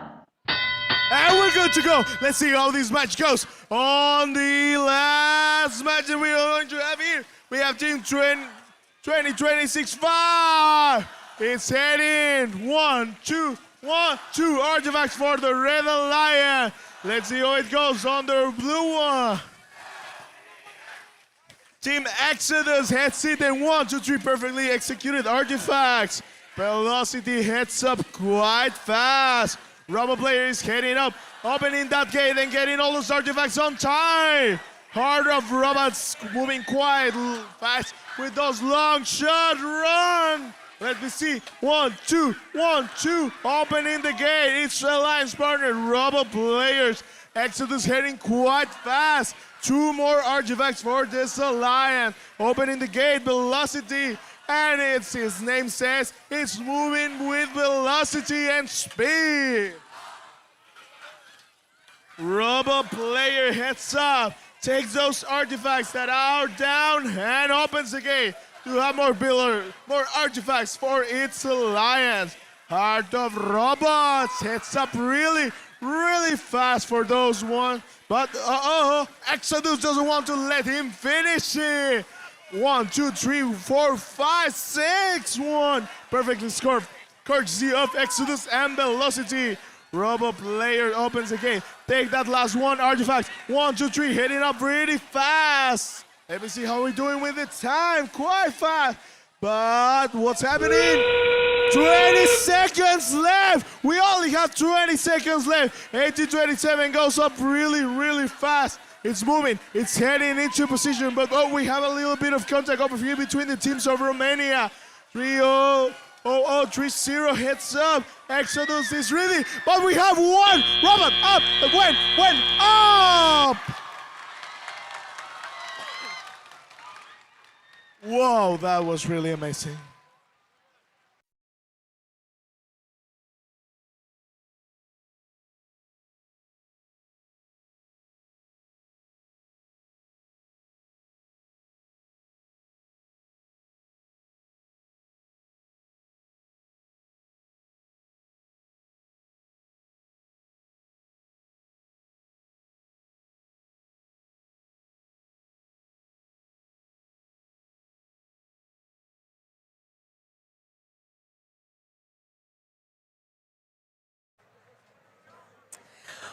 Welcome back. That was finals match 1 on DaVinci, and it looked awfully close. Every time I looked up from my note card, I saw those scores going back and forth, all the way right down to the wire. So y'all know a lot more about how to play this game than I do. Tell me what happened. What did we notice as we watched? Right out of auto, we were noticing that Goodall was establishing the lead.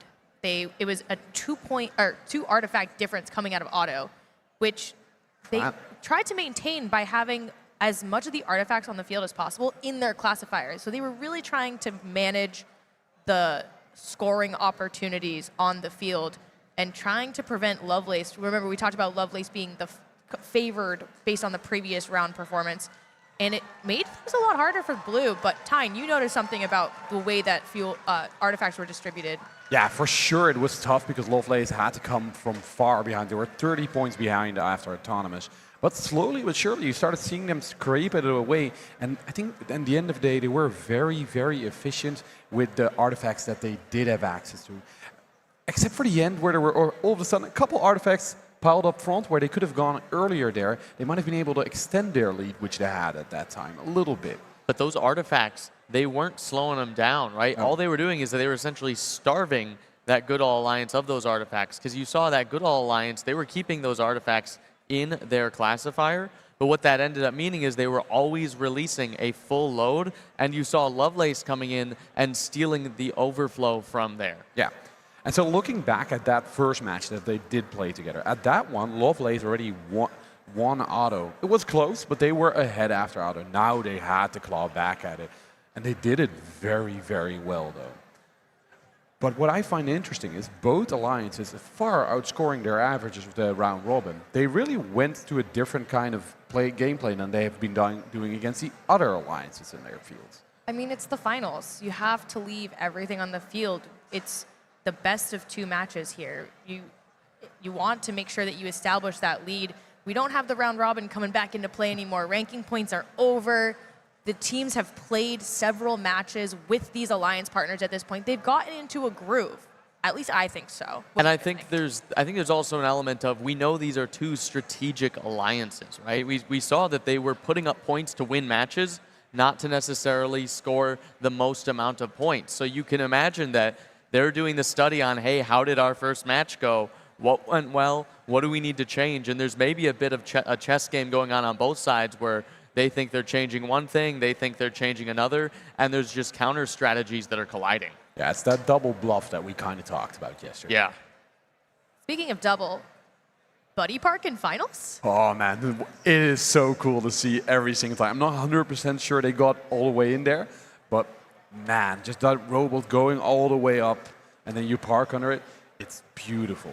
It's risky a little bit, but it's beautiful when it works. Especially the time management by our alliance there at the end. It was really up until the last second to try and scoot in as their alliance partners were in the air. Yeah. Amazing stuff. They're getting really good. It's busy out there, but we're buzzing about it. Absolutely. You can feel the room buzzing when they slide in those last 3 seconds. I think we got some friends behind us as well. I gotta say, these are the best outfits I've seen all week. And the teams have great outfits, that's true, but our suppliers have great outfits as well, I guess. Sweeter than honey, in my opinion. Okay, that was not prepared at all. All right, fam. Real talk, serious talk. What do you think is making the difference here? When we see that score breakdown, those matches were close. What is going to send one of those alliances into our second finals match with the advantage? Where do y'all think it's coming from? It's the artifact management to me. Like making sure where they are and that they are in your favorable position over your opponent. That is where you win this battle. Goodall came with an interesting strategy, keeping them up in that ramp. But if it was successful, I'm not 100% sure, to be honest. Yeah, you need to know you've lost once you stop knowing where your next 3 artifacts are. And I think towards the end of that match, Goodall was starting to get a little confused and not really sure, hey, wait, there should be more artifacts in this classifier right here. Why are there only a few on my side? And they were starting to chase those down. We also saw some more aggressive defense on Lovelace there, possibly just in search of some game pieces. Well, excellent work, y'all, taking care of that match for us. I do hear we have results for Da Vinci Finals Match 1. Is it going to be Lovelace? Is it going to be Goodall? Let's take a look here in the arena about who's moving on. Maybe a little drum roll. Thanks, Anisha. Here we go, score animation, and first match goes blue. Lovelace, look at that, 514 to 506. These alliances came to play, but that score is tight, and we see that gap, that delta on artifact, just like y'all were saying, but we've got at least one more. It is a best-to-2 final. So we've got to let these teams get ready, reset, reanalyze, figure out what their plan is, and that takes time. So in the meantime, we have got a treat for those of us joining us. We have our game preview where we are taking a look at a little bit of a spoiler for the 2026-2027 First Tech Challenge game. I'm going to toss it over to our friends on Edison to tell us a little bit more.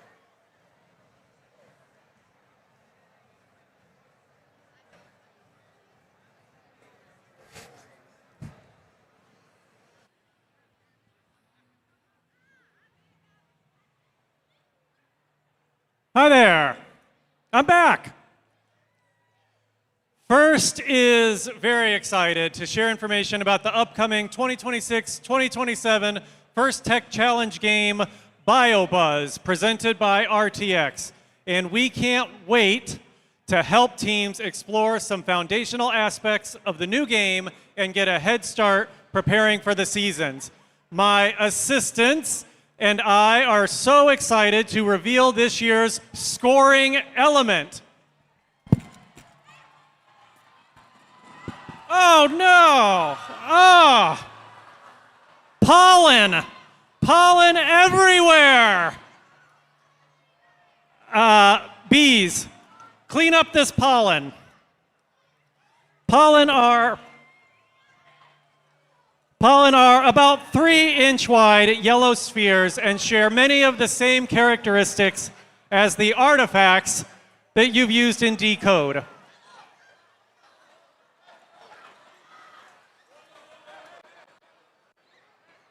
Yikes. Our friends at Andy Mark, GoBuilda, Rev, and Studica have created starter bots, which can be built from their robot starter kits. These starter bots are intended to give teams a foundation to build on, as well as help teams get their first experience playing BioBuzz. Each starter bot base consists of a drivetrain and an intake, and you can see some of them over here. Now, these are not the full starter bots. These starter bot these are just the starter bot bases. These starter bot base designs and build instructions will be published tonight. I actually think they're up right now. The full starter bots will not be released until kickoff, alongside the rest of the full season materials for BioBuzz. Now, you're probably wondering, what would these robots do with the hypothetical pollen that would still be on the ground?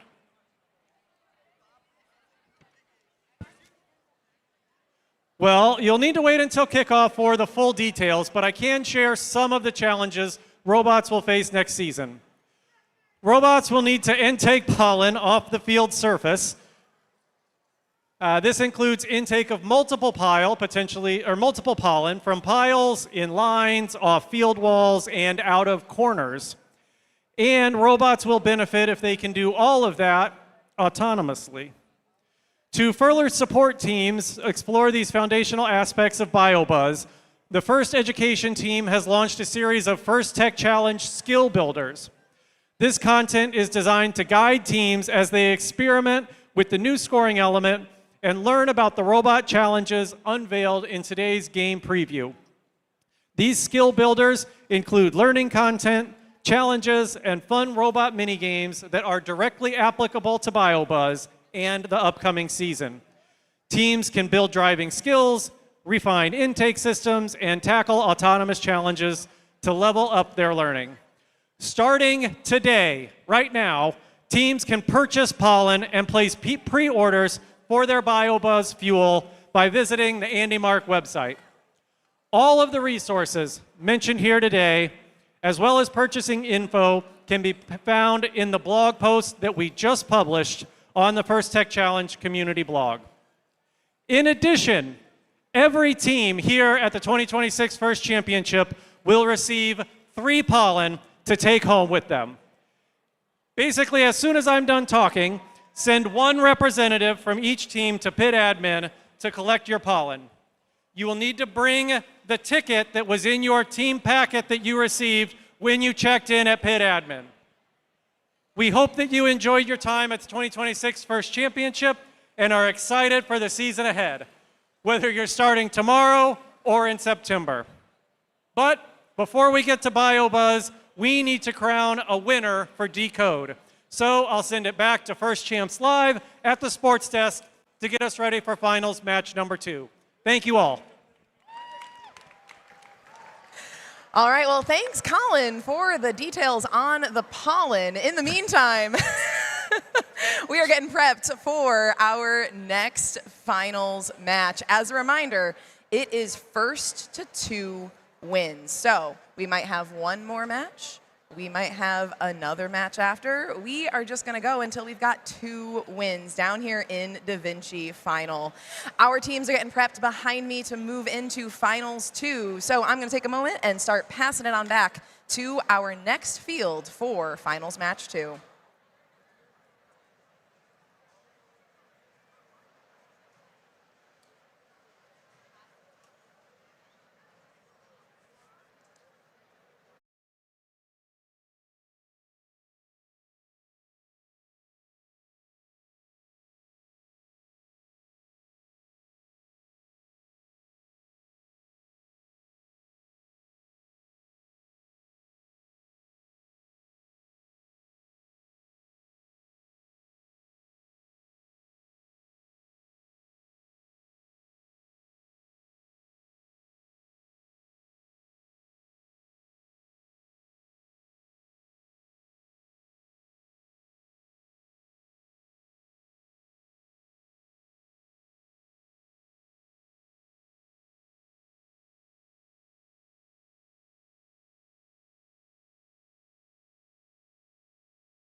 All right, get on your feet.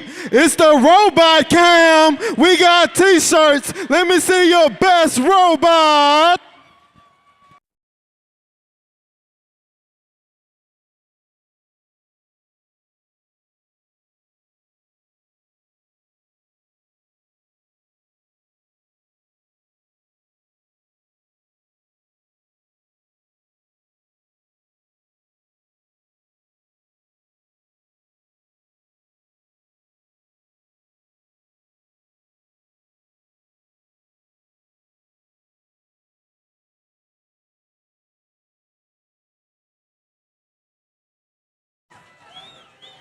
You got to get louder than that. You got to get louder than that.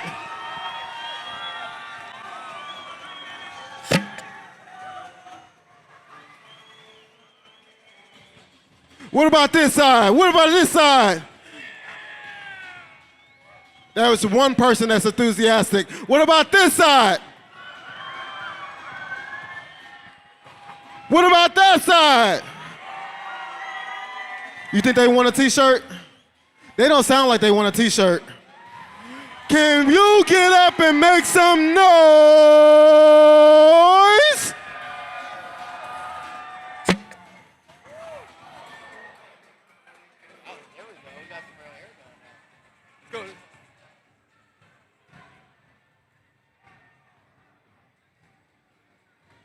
We going on this side. We going on this side. You guys want a t-shirt?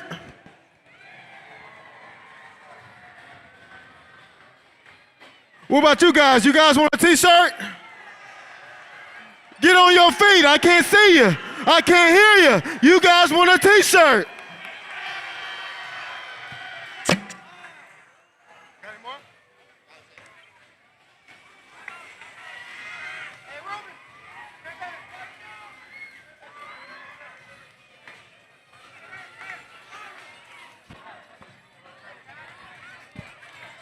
What about this side? You guys want a t-shirt?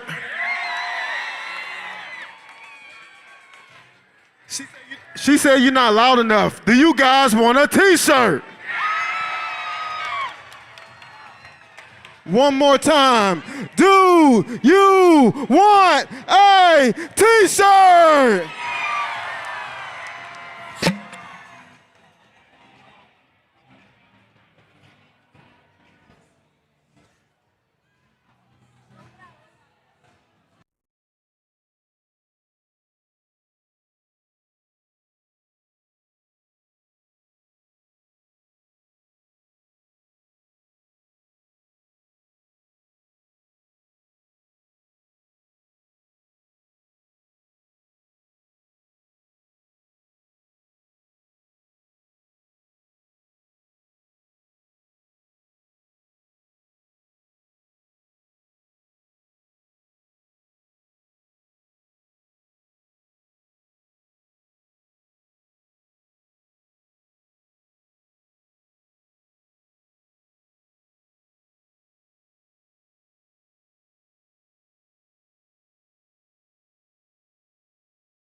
Alrighty, everybody, take a deep breath in. This could be our last match of the night.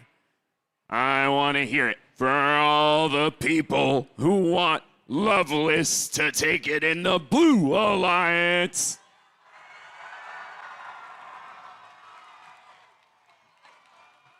Now, we're jumping to the Red Alliance. And Goodall, who wants them to take it?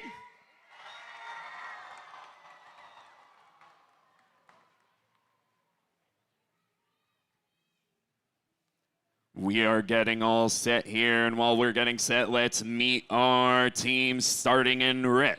We have from Texas in the USA, it's 18270, the Robo Players.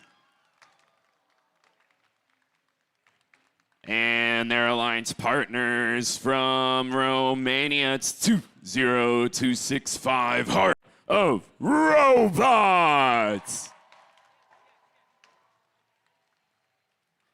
And their final alliance partner from Texas, USA, it's 7172, Technical Difficulties. And on the Blue Alliance, we're going to start with the rookies. It's 330 Exodus. They're from Texas here in the USA, but they're alliance partners from across the world. Romania, it's 21087 Velocity.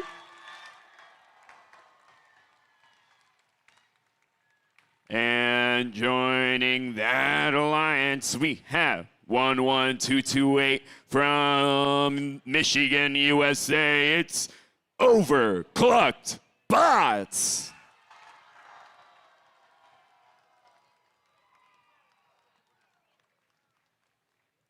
All right, everybody. This could be it. So we're going to do it all together. I have my thumbs up. Drivers, get ready. Everybody say it with me. 3, 2, 1, go! As the match begins, the Red and Blue Alliance both sending 6 artifacts up early. The Blue Alliance, though, getting up 12 faster than the Red Alliance can. It's a balancing act here in Autonomous. Goodall, though, currently in the lead. It keeps bouncing back and forth here, but with 10 seconds left, Goodall is the first to crack 100. Drivers, pick up your controllers.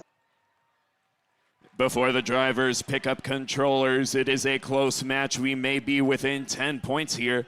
3, 2, 1. And let's see what these drivers can do. If Goodall wins it, we move to match 3. If Loveless wins it in blue, we find our champions. Right now, Goodall, though, they currently have the lead. That is a Red Alliance. You can see the captains up front. 18270, they're in the front launch zone, looking to get 3. They send 3, but get 2. That cycle of going back and opening the gate, helping them out. Them cycle times getting shorter by the second. They're moving back and forth, but across from them, also in the front launch zone for blue, you have Velocity. 21087, that slim robot able to move to the gate. They're grabbing as many artifacts as they can. They send 3, put 3. They open the gate for 3, and they get those as well. Their alliance partners in the back. That's Exodus. They're sending 2 up high for the Blue Alliance, but with about 35 seconds left, it is a flipping match. Both of these sides trying to take it. Loveless trying to win. Goodall trying to take it to round 3. But now it is endgame. There's only about 15 seconds left. 2265 is over in their secret tunnel. They're now going up in the air for the Red Alliance. Will the Blue Alliance continue to score? They're looking. That's a couple of more artifacts up, but that is time!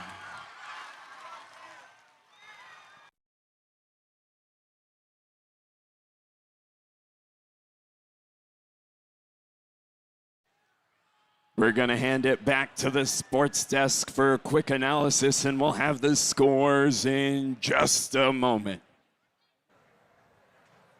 Whoa. All of us on the desk, we could not stop talking about that match. Let's get it started. What do we see? What do we think is going to happen next? Okay, coming out of auto, we once again saw Goodall with an advantage, but not the advantage they had last time. It was way, way closer. So that means in Teleop, they're going to have to expand on their lead, because you know they need a little time for that climb at the end.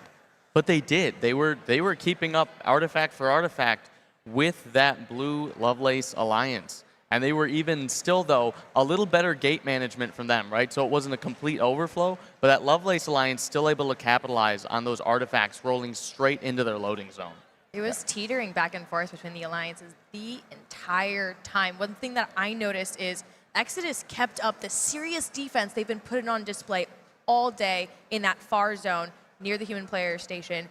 It's amazing that most of the artifacts started to collect in that close zone, but they went underutilized. So there was a partial amount of artifacts in constant rotation for both of these alliances to stay neck and neck, trying to outscore the entire teleoperated part of the match. I was on my edge of my seat the entire time. Yeah, it's one of those sports moments where you're yelling at the screen, like, go get those artifacts. But, you know, you don't want to switch up your routine. Because at that point, you've been playing and it's going so well. You don't want to adapt and change and then ruin it because you're having to change what you're doing well. We've talked about those little decisions making a big impact, right? Whether you commit to the defensive change or you stay offensive, it is, that was just such a masterclass in like artifact management, defense, offensive power from all robots on the field. This is championships. This is what this is all about. It's truly FTC at its best.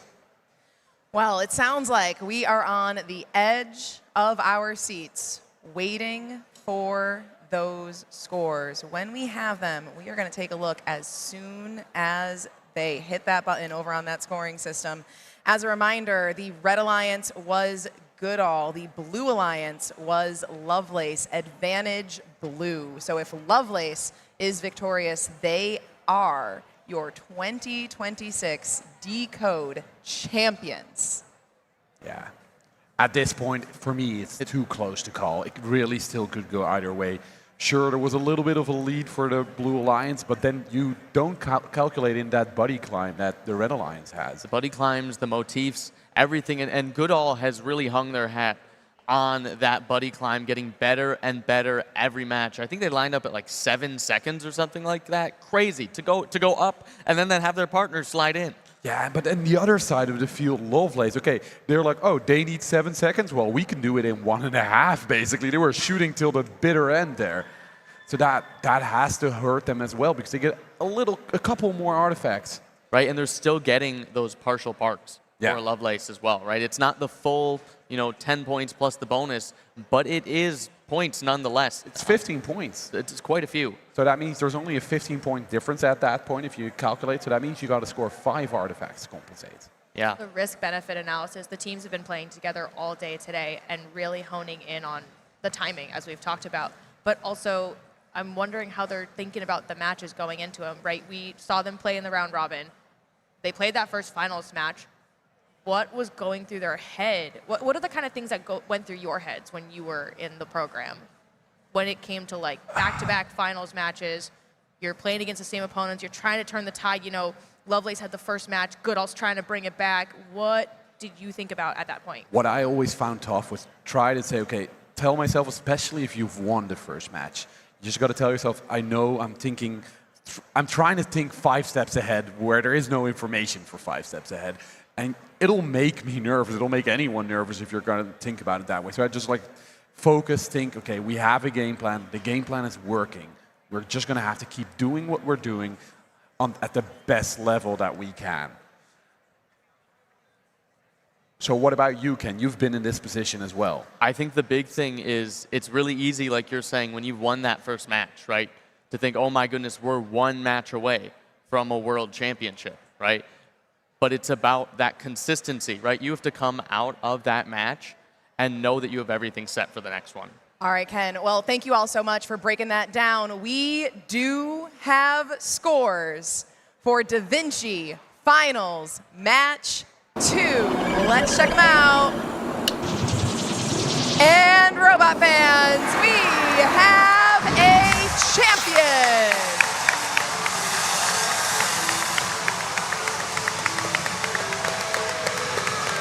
Congratulations to the Lovelace Alliance here at the 2026 Decode First Championship.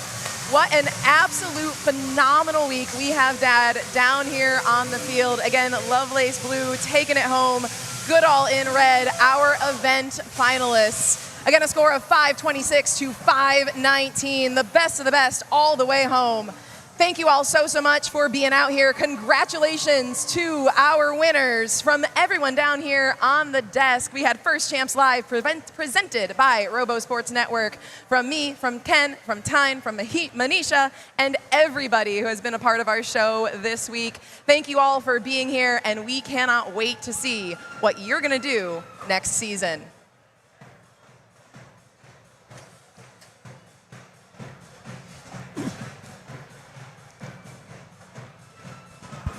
Check, check. We're still there.